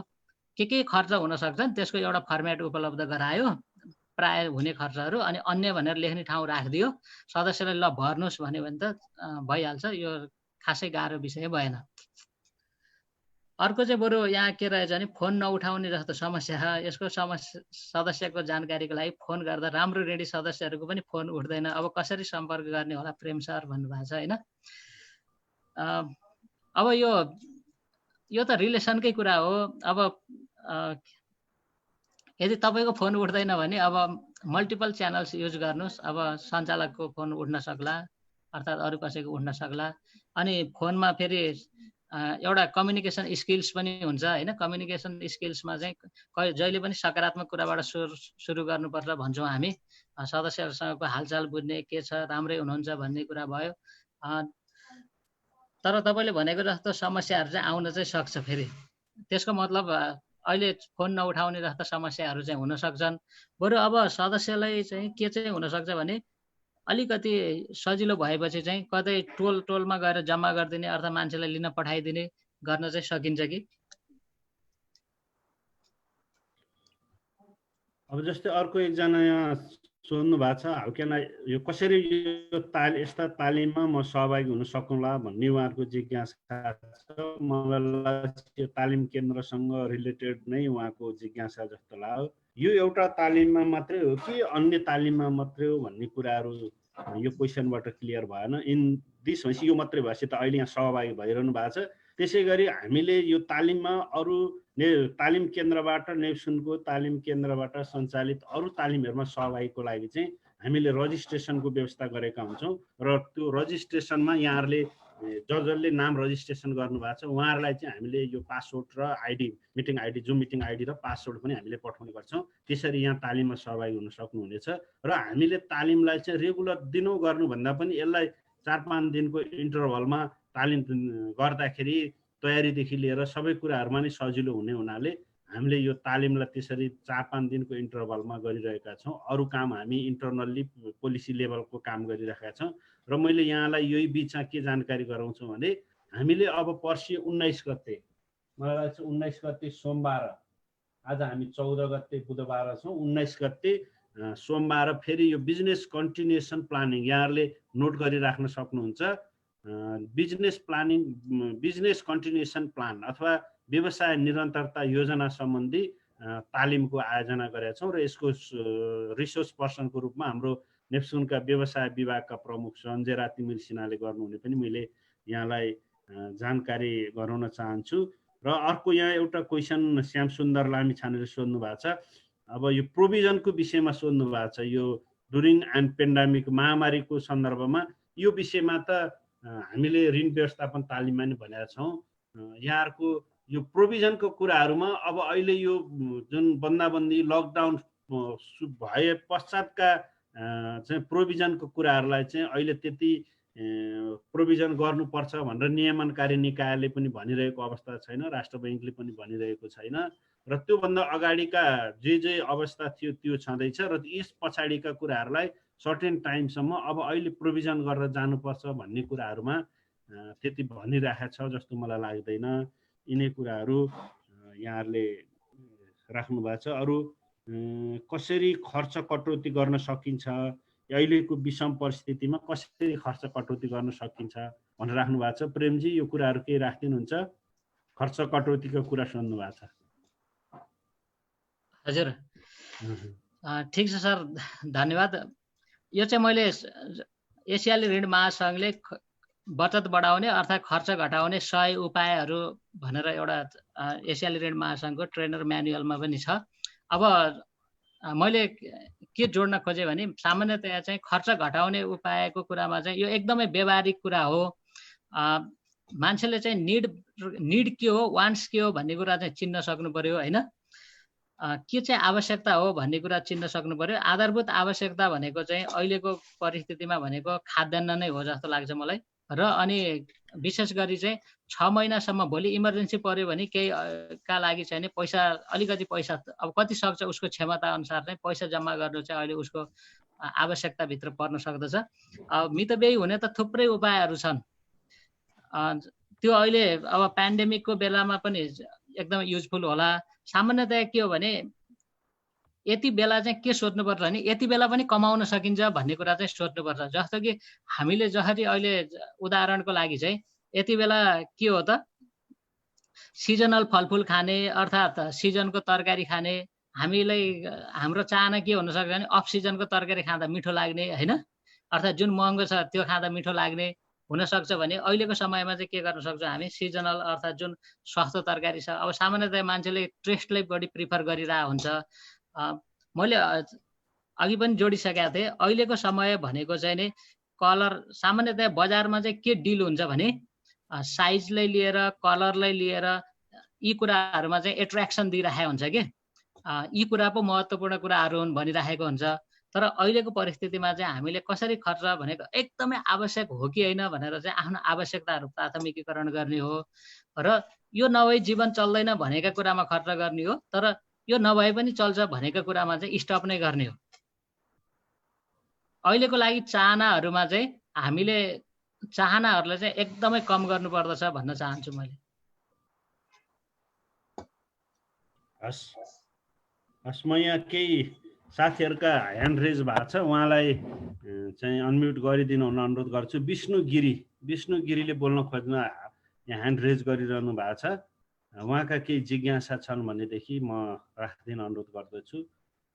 सौभाग्यजी उहाँलाई त्यो मिलाइदिनु होला। विष्णु गिरी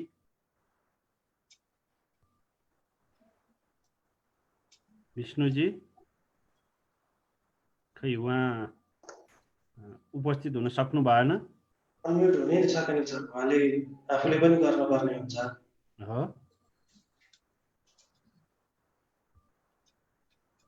अघि नैदेखि उहाँले ह्यान्ड रेज गरिरहनु भएको थियो। कतिपय साथीहरूलाई म के यहाँ यही बिचमा के भन्न चाहन्छु भन्दाखेरि यहाँ कतिपयको नामहरू यहाँ आइरहेको छैन। कोही नोकिया भनेको छ, ग्यालेक्सी भनेको छ, अनि अरू चाहिँ नामहरू छ, यो 1WGP के यी खालका नामहरू छ। यहाँहरूले त्यसको चाहिँ रिनेम गर्ने एउटा अप्सन हुन्छ। त्यो रिनेम गर्ने अप्सनमा कि आफ्नो नाम लेखिदिनु होला अथवा यहाँले चाहिँ संस्थाको नाम लेखिदिनु भयो भनेदेखि हामीलाई कुन कुन संस्थाहरू कसरी यहाँ जोडिनु भएछ भन्ने कुराहरू पनि हामीलाई थाहा हुन्छ। र उहाँहरू दुईजनालाई मैले चाहिँ उहाँहरूलाई अनुरोध गरेको थिएँ, उहाँहरू आउनु भएन। त्यसै कृष्ण पोखरेल सरले ह्यान्ड रेज गरिरहनु भएको छ, उहाँका केही जिज्ञासा छ भने पनि मैले राख्दिन अनुरोध गरेँ। कृष्ण पोखरेल। हेलो सर, सुनिराख्नु भएको छ सर? हजुर सुनिरहेको छ कृष्ण सर। सर म पोखरा नवीन 75 ऋण सहकारी संस्थाबाट। हजुर। अब यो पेन्डेमिककै कारण हाम्रो ब्याज उठे छैन, सामा उठे छैन, त्यो त छँदैछ सर है। हजुर। अब यो जस्तै धितो मूल्याङ्कन गरेर धितो हामीले लिइसकेका छौँ, अनि अब यस विषयमा यो कानुनी प्रावधान के छ सर? अब जस्तै धितो लिलामका कुराहरू पछि हुन त राज्यले पनि एउटा बजेटको कुरा गर्ला, धितो लिलामका कुराहरू के छन्? अनि यो लकडाउन तुरुन्त खुल्ने बित्तिकै आज लकडाउन खुल्यो भोलिबाट नि हामीले पैसा कलेक्सन गर्न त सक्दैनौँ। यसलाई कति समयसम्म दिँदा ठिक हुन्छ या बजारबाट कसरी आउँछ? यो समयावधिको विषयमा र ब्याज र सामाको विषयमा। जस्तै ठुलो ऋणी सपोज मानव 20 लाख 30 लाख रुपियाँ ऋण लागेको छ उसले, उसको ब्याज पनि त्यही अनुसार हुन्छ। त्यो गर्दाखेरि अब यो असार मसान्तसम्म त्यो ब्याजलाई सामामा गाब्ने या के हुन्छ यसको विषयमा, र यो कानुनी प्रावधान धितो लिलामका कुराहरू के हुन्छ सर? प्रश्न पारिदिनु न। धन्यवाद सर।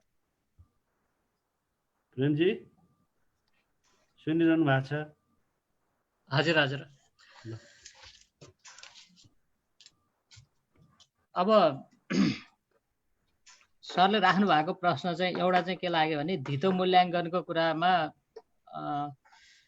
अहिले ठुला ऋण लगानी गर्न पनि सकिँदैन, र अर्को कुरो जो ठुला ऋणीहरू छन् अब तिनीहरूले तिर्ने ब्याज पनि बढी भएको कारणले गर्दा समस्या परिरहेको छ भन्न खोज्नु भएको हो कि जस्तो लाग्यो होइन।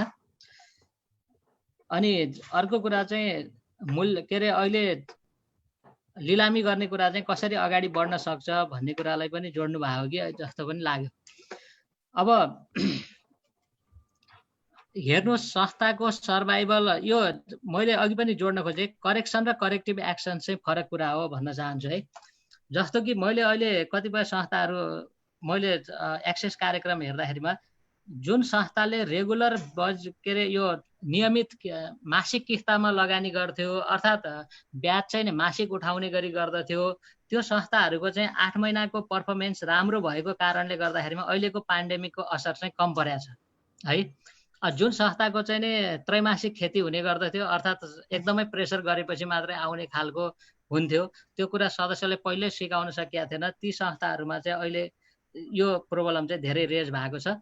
मैले पनि अहिले धेरै संस्थाहरूमा हेर्दाखेरिमा करिब 2 महिना बराबरको ब्याज चाहिँ डम्प भएर बसेको चाहिँ देखिन्छ, यो सिनारियो नै देखिन्छ। अहिलेको मैले जहाँ पनि खोजी गरेको छु त्यो ठाउँमा चाहिँ 2 महिना बराबरको कति उठ्थ्यो भने जस्तो मेरो 50 लाख रुपियाँ उठ्थ्यो भने मासिक ब्याज उठ्थ्यो भने 1 करोड रुपियाँ उसको डम्प भएर बसेको अवस्था चाहिँ छ। अब यति बेला चाहिँ सरले हेर्ने भनेको अपरेसनल सेल्फ सफिसियन्सी धान्छ कि धान्दैन। यदि धान्दैन भने चाहिँ नि सञ्चालक समितिसँग बसेर यो कुरा एकदमै सिरियसली छलफल गर्नुहोस्। अनि त्यसपछि अहिलेको लागि गर्न सकिने भनेको चाहिँ रिसोर्स सेयरिङकै कुरा हो। सदस्यलाई नै राख्ने हो। समस्या चाहिँ नि समस्या सेयरिङै गर्ने हो कि अहिले संस्था पनि चल्नु पर्यो, एटलिस्ट अपरेटिङ लस त धान्नु पर्यो। अब त्यसको लागि हरेक व्यक्तिले गर्न सक्ने भनेको चाहिँ के हो भने उसँग विगतमा पैसा थियो भने उसले कतै ब्याङ्क ब्यालेन्स गरेर राखेको छ भने उसले ल्याएर तिर्न सक्ने हो, नत्र उसले नयाँ क्रिएट चाहिँ गर्न सक्छ जस्तो चाहिँ लाग्दैन। अब रह्यो लिलामी गर्ने कुरा चाहिँ अब यो लकडाउनको समयमा कतिको सम्भव होला हैन। अब किनभने लिलामी गर्नको लागि त्यहाँको जनप्रतिनिधिदेखि लिएर सबैले राख्नुपर्ने यो कानुनी जुन प्रावधान छ, अनि त्यसपछि मालपोत जाने कुराहरू भए, यी कुराहरू चाहिँ नै अर्थात् पुनर्मूल्याङ्कन गर्ने कुराहरू भए, यी काम चाहिँ गर्नलाई त्यति सहज होला जस्तो त मलाई लाग्दैन। तर यो खुलिसकेपछि चाहिँ फेरि तपाईँले भनेको कुराहरू चाहिँ हुन सक्लान्। किनभने केही विकल्प लागेन भने अन्तिममा चाहिँ जसको लागि पनि सहारा भनेको कानुन नै हो। त्यति बेला चाहिँ कानुनी बाटो नै हिँड्न पर्ने अवस्था हुन सक्दछ। बरु अब सरको संस्थामा कुनै अब कानुनी के हुन्छ भने कुनै पनि प्रक्रियामा जानुभन्दा अगाडि त्यसलाई आन्तरिक कार्यविधिले सपोर्ट गर्यो भने चाहिँ नि सजिलो हुन्छ, किनकि त्यसले वैधता पाउँछ, सुशासनको दृष्टिकोणले सजिलो हुन्छ। कुनै पनि निर्णयबाट एकजना व्यक्ति मात्रै पछि हट्नु पर्दैन। त्यसैले नीति छैन भने चाहिँ नीति बनाउनु पर्यो, लिलामी गर्ने नीति हैन। त्यसमा कानुनका कुराहरू के छन् त्यो प्रक्रियाहरू पनि त्यहाँ ल्याएर लेख्नु पर्यो। अब अहिलेको परिस्थितिमा चाहिँ त्यो गर्ने कुरा चाहिँ अलिकति भावनात्मक रूपले पनि अलि सम्भव छैन कि जस्तो चाहिँ लाग्छ। मैले त्यति नै जोड्न चाहे त्यो विषयमा चाहिँ। हस् धन्यवाद। यहाँ अलिकति यो प्रश्न के पनि उठाउनु भएको छ यो रविलालजीले भन्दाखेरि यो अलिकति अस्वस्थ प्रतिस्पर्धाले गर्दाखेरि यस्तो अवस्थामा पनि छिमेकी संस्थाहरूले चाहिँ ब्याज दर बढाइदिए 1 देखि 2% त्यसलाई सामना गर्न के गर्नु उपयुक्त होला भन्ने खालको जिज्ञासा राख्नु भएको छ। त्यो कुरालाई पनि यहाँले समेटिदिनु होला। त्यसरी अर्को चाहिँ प्रश्न यो केसँग रिलेटेड छ भन्दाखेरि रिस्ट्रक्चर गर्दाखेरि मेम्बर उपस्थित हुन नसक्ने अवस्था छ, यसलाई कसरी मिलाउने होला भनेर अर्को हाम्रो दुर्गा तिवारीजीले पनि सोध्नु भएको छ। यी दुईवटा जिज्ञासालाई तपाईँले क्लियर बनाउनुहोस्। र त्यस पछाडि तिलक कार्कीले ह्यान्ड रेज गरिरहनु भएको छ अघि नैदेखि, उहाँलाई तपाईँले बोलिसकेपछि मैले समय उपलब्ध गराउँछु। सुन्नुभयो प्रेमजी? हजुर हजुर। अब अहिले लकडाउन पछि 1 महिना लकडाउन खुलेपछि चाहिँ 1 महिना पछि मात्रै रिस्ट्रक्चरिङ गर्ने भन्ने कुरालाई हामीले जोडेका छौँ। अहिले नै लकडाउनकै पिरियडमा आएर कागजी काम गर्नै पर्छ भन्ने चाहिँ छैन जस्तो लाग्छ मलाई। अर्को कुरो तपाईँको नीतिमा चाहिँ लकडाउन खुलेपछि जुन नेप्स्कुनले उपलब्ध गराएको पोलिसी छ त्यो पोलिसीलाई हेर्नुभयो भने चाहिँ 1 महिनासम्म चाहिँ हर्जनामा छुट दिने भनेको छ भनेपछि त्यति बेलासम्म चाहिँ वेटिङ नै गरेको हो हैन। अब लकडाउन खुलेको 1 महिना पछि पनि उसले तिर्न सकेन भनेदेखि चाहिँ अर्थात् उ तिर्न सक्दैन भन्ने लाग्छ भने त्यो बिचमा लकडाउन खुलिसकेपछि चाहिँ मुभमेन्ट सजिलो हुन्छ। मुभमेन्ट सजिलो भइसकेपछि चाहिँ उसले आवेदन दिएको आधारमा चाहिँ कति समय थपिदिनु भन्छ। यसको मतलब सबैले 6 महिना थप्नुपर्छ, सबैले 1 वर्षै थप्नुपर्छ भन्ने चाहिँ होइन। त्यो ऋणीको अब उसको बिजनेस फेरि रिटेन्सन हुन सक्ने, रिसर्भाइभ हुन सक्ने, अनि उसको क्यास फ्लो हुन सक्ने अवस्थालाई हेरेर कति समय थपिदिनु पर्छ अनि उसको मागको आधारमा चाहिँ नि त्यो निर्णय लिनुभयो भने चाहिँ राम्रो हुन्छ जस्तो लाग्छ। लकडाउन खुलेको 1 महिनासम्म त वेट गर्ने त भनेकै छौँ। त्यो 1 महिना लकडाउन खुलेको 1 महिनाभित्रमा चाहिँ त्यो सदस्यलाई सम्पर्क गर्नु पर्यो। तपाईँले त्यो रकम तिर्न आउन सक्नुहुन्छ कि सक्नुहुन्न भनेर, यदि सक्छ भने आउँछ तिर्दछ, सकेन भने रिस्ट्रक्चर गर्न तपाईँले त्यो समयमा सक्नुहुन्छ।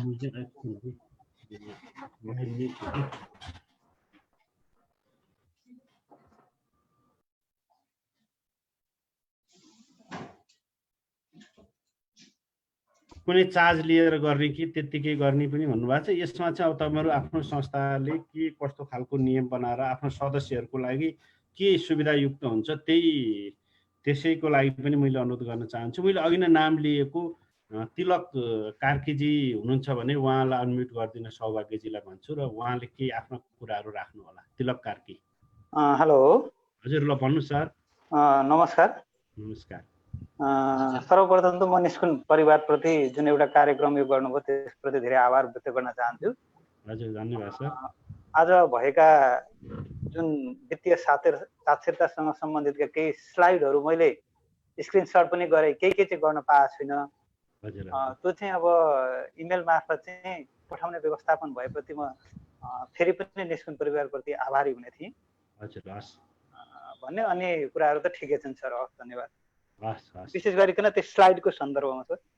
हस्, उहाँलाई चाहिँ यो स्लाइडको विषयमा कुरा गर्नुभएको छ र त्यो यहाँहरूलाई उपलब्ध गराउने हामी प्रतिबद्धता व्यक्त गर्छौँ। त्यसरी शशिधर पोखरेल सरले ह्यान्ड रेज गर्नु भएको छ हाम्रो ललितपुरबाट। यहाँ एउटा के पनि आयो भने यस्तो ऋणलाई भागन आएको मानिन्छ कि मानिन्न भन्ने कुरा आएको थियो होइन।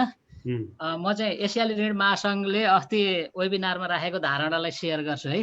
रञ्जित सरले चाहिँ के भन्नुभएको छ भने यो एक्सेसको प्रोग्राममा गएको संस्थाहरूलाई चाहिँ यदि फागुन महिनामा पनि भाका नागेको छ भने त्यो ऋण त्यति बेला भाका नागेको हो, त्यसले फुल प्रोभिजन भेट्नुपर्छ होइन, किनकि त्यो त्यति बेलै कमसल भएर गइसकेको थियो। यदि फागुन यो लकडाउन अगाडि भाका नागेको थिएन भनेदेखि चाहिँ नि त्यो कारण चाहिँ के हो भने लकडाउनले हो। त्यसैले त्यति बेला यो त हजुरहरूले लोन एजिङ बनाउँदा चाहिँ भाका नागेकोमै गणना गर्न पर्यो, तर प्रोभिजन चाहिँ गर्न पर्दैन भन्ने कुरा आएको छ। अर्थात् त्यो ऋण चाहिँ रिस्ट्रक्चर गर्न सकिने भयो, हामीले वेट गर्न सकिने भयो, समय थपिदिने भयो कुनै कागज गरेर, र त्यो कारणले गर्दाखेरिमा थप चाहिँ नि हामीले प्रोभिजन चाहेर पनि गर्न सक्दैनौँ होइन। सक्यौँ भने त प्रोभिजन एउटा कुरो के हो भने प्रोभिजन गर्ने भनेको आफ्नै संस्थाको सेफ्टीको लागि हो, तर यदि सकेन उसको अपरेटिङबाट धान्न सक्ने अवस्था छैन भने त्यति बेला गर्न अनिवार्य छैन भनिएको छ। तर त्यो कुरा चाहिँ फेरि के हुनु पर्यो, लकडाउनभन्दा अगाडि भाका ननागेको हुनु पर्यो। अब यो अर्को फेरि यो तरलता व्यवस्थापनसँग सम्बन्धित एउटा जिज्ञासा पनि आएको छ। यो कठिन परिस्थितिमा कसरी गर्ने सर भनेर छ, त्यसलाई पनि अलिकति राखिदिनुहोस् त चाहिँ प्रेम सर।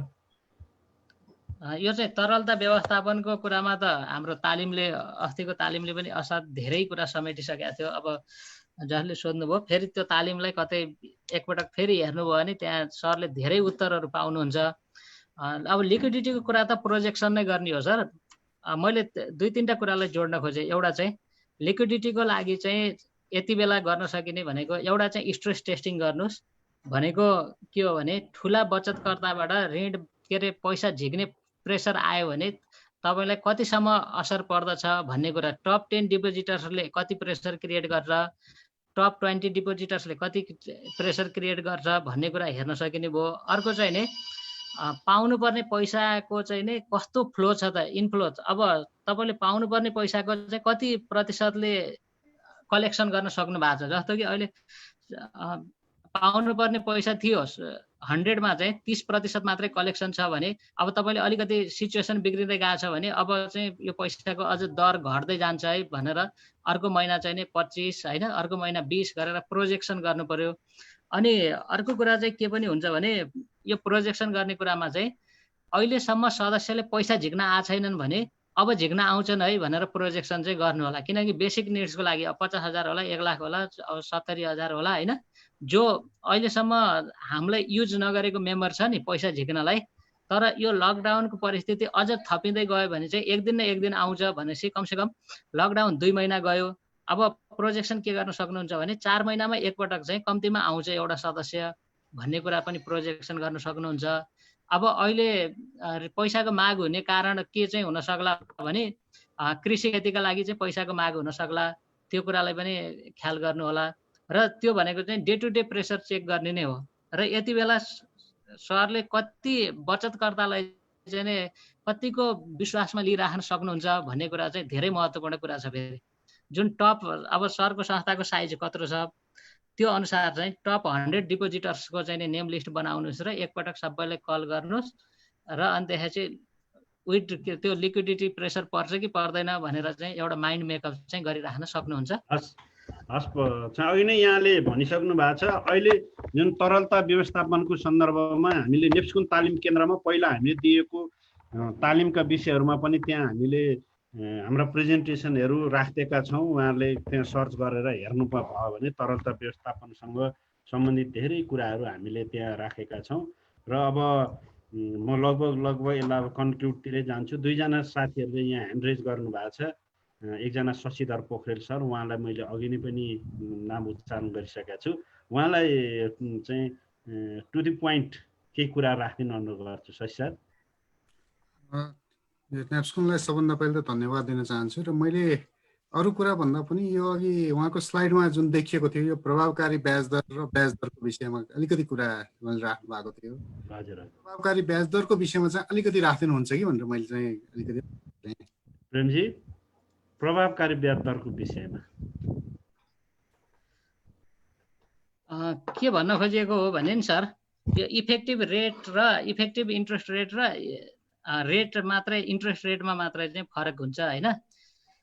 त्यो भनेको चाहिँ के हो भने जस्तो कि 1 लाख रुपियाँ पैसालाई चाहिँ यदि उसले चाँडै नै तिर्न सक्यो भनेदेखि चाहिँ के हुन्छ, उसको पैसा जति छिटो तिर्न सक्यो उसले त्यो पैसा प्रयोग गरेको मूल्य चाहिँ नै कम चुक्ता गर्दै जानुपर्ने हुन्छ। अर्थात् टोटलमा जाँदा चाहिँ उसले जति छिटो अर्थात् जति नियमित रूपमा चाहिँ सामान्यतया के हो भने बचतको प्रिन्सिपल र ऋणको प्रिन्सिपल के हो भने बचत भनेको सानो सानो गर्दै गएर एकमुष्ट झिक्ने हो, ऋण भनेको एकमुष्ट लिएर सानो सानो गरेर तिर्दै जाने हो होइन।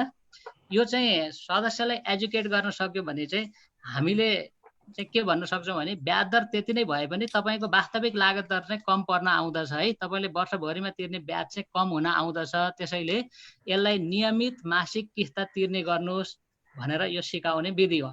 यसलाई बचतमा पनि जोड्न सक्यो, ऋणमा पनि जोड्न सक्यो। ऋणमा पनि हामीले समयमा किस्ता तिर्नुभयो भनेदेखि तपाईँले तिर्नुपर्ने जुन मेन्सन गरिएको उल्लेख गरिएको ब्याज दर कम हुँदै हुँदै आउँछ, ब्याज कम हुँदै आउँछ र बचतमा चाहिँ बढ्दै जान्छ भन्ने हिसाबले भन्न खोज्नु भयो प्रेम सरले, होइन सर? हो। हस्, मलाई लाग्छ यो शशिधर सरको जिज्ञासा मेटियो होला। त्यसरी म लगभग अब यहाँ अन्तिम नै भन्छु मैले। लक्ष्मण कुमार थापा हुनुहुन्छ, उहाँलाई आफ्ना केही जिज्ञासा छन् भने उहाँले ह्यान्ड रेज गर्नु भएको छ, राखिदिन अनुरोध गर्दछु। र मलाई अब आएका लगभग सबै जस्ता हामीले जिज्ञासाहरूलाई उठाइसकेका छौँ। यो क्यापिटलाइजेसनका कुराहरू गर्नुभएको छ। इन्ट्रेस्ट क्यापिटलाइजेसनको नियम अहिले कोभिड-19मा केसम्म पोसिबल छ भन्नुभएको छ। यसलाई हामीले यो इन्ट्रेस्ट हामीलाई यो ऐनले नै चाहिँ वर्जित गरेको कुरा छ। यो क्यापिटलाइजेसन चाहिँ गर्नु हुँदैन अथवा ऐनले नै पुँजी चाहिँ ब्याजलाई पुँजीकरण गर्नु हुँदैन भन्ने हुनाले त्यतातर्फ मैले नजान हुन पनि मैले साथीहरूलाई अनुरोध गर्न चाहन्छु। र लक्ष्मण कुमार थापा सर, ल आफ्नो जिज्ञासा राख्नु होला। हजुर सर, सबैलाई नमस्कार। हजुर लक्ष्मण सर। हजुर हजुर। अनि हाम्रो वाग्ले सरकोबाट चाहिँ मैले बुटोलमा वित्तीय तालिम पनि लिएको हो। अनि सरको यो आजको प्रस्तुति अहिलेको समसामयिक रूपमा राम्रो छ, राम्रो लाग्यो। अनि यहाँ हुन त यो आजको विषयवस्तुभन्दा अलिकति फरकै हो, तर यहाँ अरू साथीहरूले सोधेर सरले त्यसबारेमा जवाब पनि दिनुभयो। यो विशेष गरी यो पुनर्संरचना गर्ने सन्दर्भमा चाहिँ नि लकडाउन खुलेको 1 महिनापछि गर्दा राम्रो हुन्छ, हामीले त्यो भनिया छौँ भनेर यसो भनिहाल्नुभयो। अनि अलि यो सायद अब यो साल तमामी चाहिँ नजिकै आएर होला ठुला संस्थाहरूले अहिले सदस्यहरूलाई अफिसमा बोलाउँदै भगाभग चाहिँ नि अब त्यो पुनर्संरचना गरिदिने चलिरहेको छ।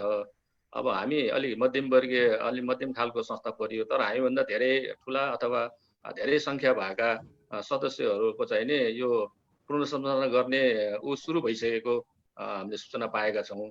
त्यसले गर्दाखेरि सरले अघि 1 महिनापछि भन्दाखेरि हामी पनि 1 महिना अब नेप्सुनले भनेको अब सरबाट सुझाव आए अनुसार अझै 1 महिना कुर्ने पर्ने हो कि सर, कि अथवा बिस्तारै अब गर्दै गर्दा हुन्छ, किनभने अलि ठुला संस्थाहरूले गर्न सुरु गरिसके।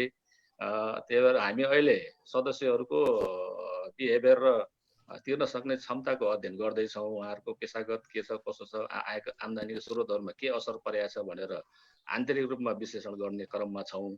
र हामीले पनि अब गर्नुपर्नेलाई लचिलो भएर गर्नुपर्ने नै देखिन्छ। तर त्यही हो, अब ठुलो संस्थाले गरिसकेपछि अब अलिकति प्रेसर फल्नाले गरेछ, अब छिमेकी संस्थाले पनि गरिदियो भने त अब सदस्य दोहोरतिर छन्, अहिले उतातिर गरेछ, तपाईँहरूले चाहिँ नि यस्तो कुरेर बस्नुहुन्छ, धेरै नियम चाहिँ नि कानुन कुरा गर्नुहुन्छ भन्न थाल्ने हुन् कि हामीलाई पनि प्रेसर पर्ने हो कि सर भनेर यसको बारे के हो सर? यो गर्दा सुरु गर्दा हुन्छ अथवा के छ सर? 1 महिना कुर्नु पर्ने हो सर? मेरो यति नै हो सुझाव।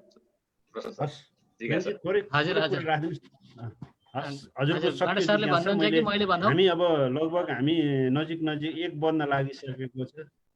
प्रेम सरले राखिदिनु न यो कुरो, अनि लास्टमा मैले केही कुरा राखेर मैले चाहिँ अनि मैले हाम्रो महासचिवज्यूलाई दिन्छु के। अब लक्ष्मण सरको कुरा ठिक हो, किनकि बजारले हामीलाई केही न केही कुरा प्रेसर त क्रिएट गर्छ। अब मुख्य कुरा हामी के थिमबाट हामी केबाट सञ्चालित छौँ भन्ने कुरा महत्त्वपूर्ण रह्यो हैन।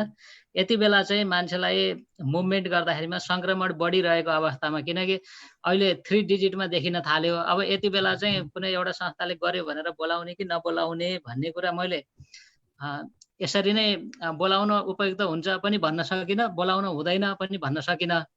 त्यहाँको मुभमेन्ट कस्तो छ, अब कुनै ठाउँमा मुभमेन्ट अलिक खुकुलो पनि भएको होला हैन। अब भोलि एउटा व्यक्तिलाई बोलाउँदाखेरिमा त्यसले कसरी डिल गरेर पब्लिकमा गएर भन्ने पनि इस्यु आउला। अहिलेको हकमा चाहिँ अब सरले भन्नुभएको कुरा त ठिकै हो, किनकि क्लोजिङ आउँदैछ। क्लोजिङ आउँदाखेरिमा उसलाई पुनर्संरचना गर्नुभन्दा अगाडि ब्याज तिर्दिन्छ कि भन्ने कुरा हो। अब तर ब्याज नतिरिकन चाहिँ मुख्य कुरो यसमा के आउँछ भने ब्याजलाई खप्टाएर पुँजीकरण गरेर पुनर्संरचना गर्ने कि बाँकी रहेको साँबालाई मात्र गर्ने भन्ने कुरा चाहिँ महत्त्वपूर्ण कुरा हो कि। अब कुनै संस्थाले आम्दानी देखाउनलाई त्यो आर्टिफिसियली इन्कमलाई पुँजीकरण गरेछ भने फरक कुरा भयो, नत्र भने ब्याज मात्र तिर्न त अहिले पनि वेलकम नै छ, त्यसमा पुँजीकरणको जरुरतै छैन। अनि त्यो सदस्यको भाका नआए, यदि भाका म्याद सकिएको छैन भने त्यसलाई अहिले पुनर्संरचना गरिहाल्न पर्ने। जस्तै कि उसको 2 वर्षसम्मको म्याद छ भने अब हामीले किस्ताको लागि त कुरेकै छ भनेपछि उसले सकेको ब्याज त तिर्दै जान सक्ने अवस्था छ भने पुनर्संरचना गर्नै पर्छ भन्ने पनि जरुरी रहेन। मैले यो कागजी कुरामा मैले त्यति दम देखाएको छैन जस्तो लाग्छ है। अहिले के हो भने जति छ पैसा, जस्तो उसले 20,000 रुपियाँ ब्याज तिर्नुपर्ने छ नि बरु 10,000 भयो भने तिर्न सक्नुहुन्छ कि 5,000 भयो भने तिर्न सक्नुहुन्छ कि केही छ कि छैन भनेर बुझ्ने कुरा, रिसोर्स सेयरिङ गर्ने कुरा, संस्था पनि धानिनु पर्छ भन्ने कुरालाई चाहिँ नि बरु कसरी काउन्सेलिङ गर्न सकिन्छ भन्ने विषयमा चाहिँ अगाडि बढ्न जरुरी हुन्छ होला। तर कागजै नयाँ बनाउनु पर्छ, अब उसलाई 3 महिना ग्रेस दिनुपर्छ भन्ने कुरा त अहिले त ग्रेस त अटोमेटिकली ग्रेस पिरियडमै छ उ त। अनि थप जब कि हामीले ग्रेस नै दिइरहेछौँ लकडाउन अवधिभरिमा चाहिँ उसलाई चाहिँ कुनै हर्जना लिएका छैनौँ भनेपछि ऊ ग्रेसमै छ, उसले इन्जोय गरिरहेछ। अब लकडाउन खुलेपछिको केसमा चाहिँ के गर्ने भन्ने कुरा चाहिँ लकडाउन खुलेपछि नै गर्न ठिक हुन्छ होला। अवस्था बुझ्नु होला। फेरि सरको त बुटोलतिर पर्यो होइन, अब त्यतातिर त अझ यो केसहरू अलिक बढिरहेको भएर त्यति फ्रेन्डली नहुने हो कि। हस् धन्यवाद।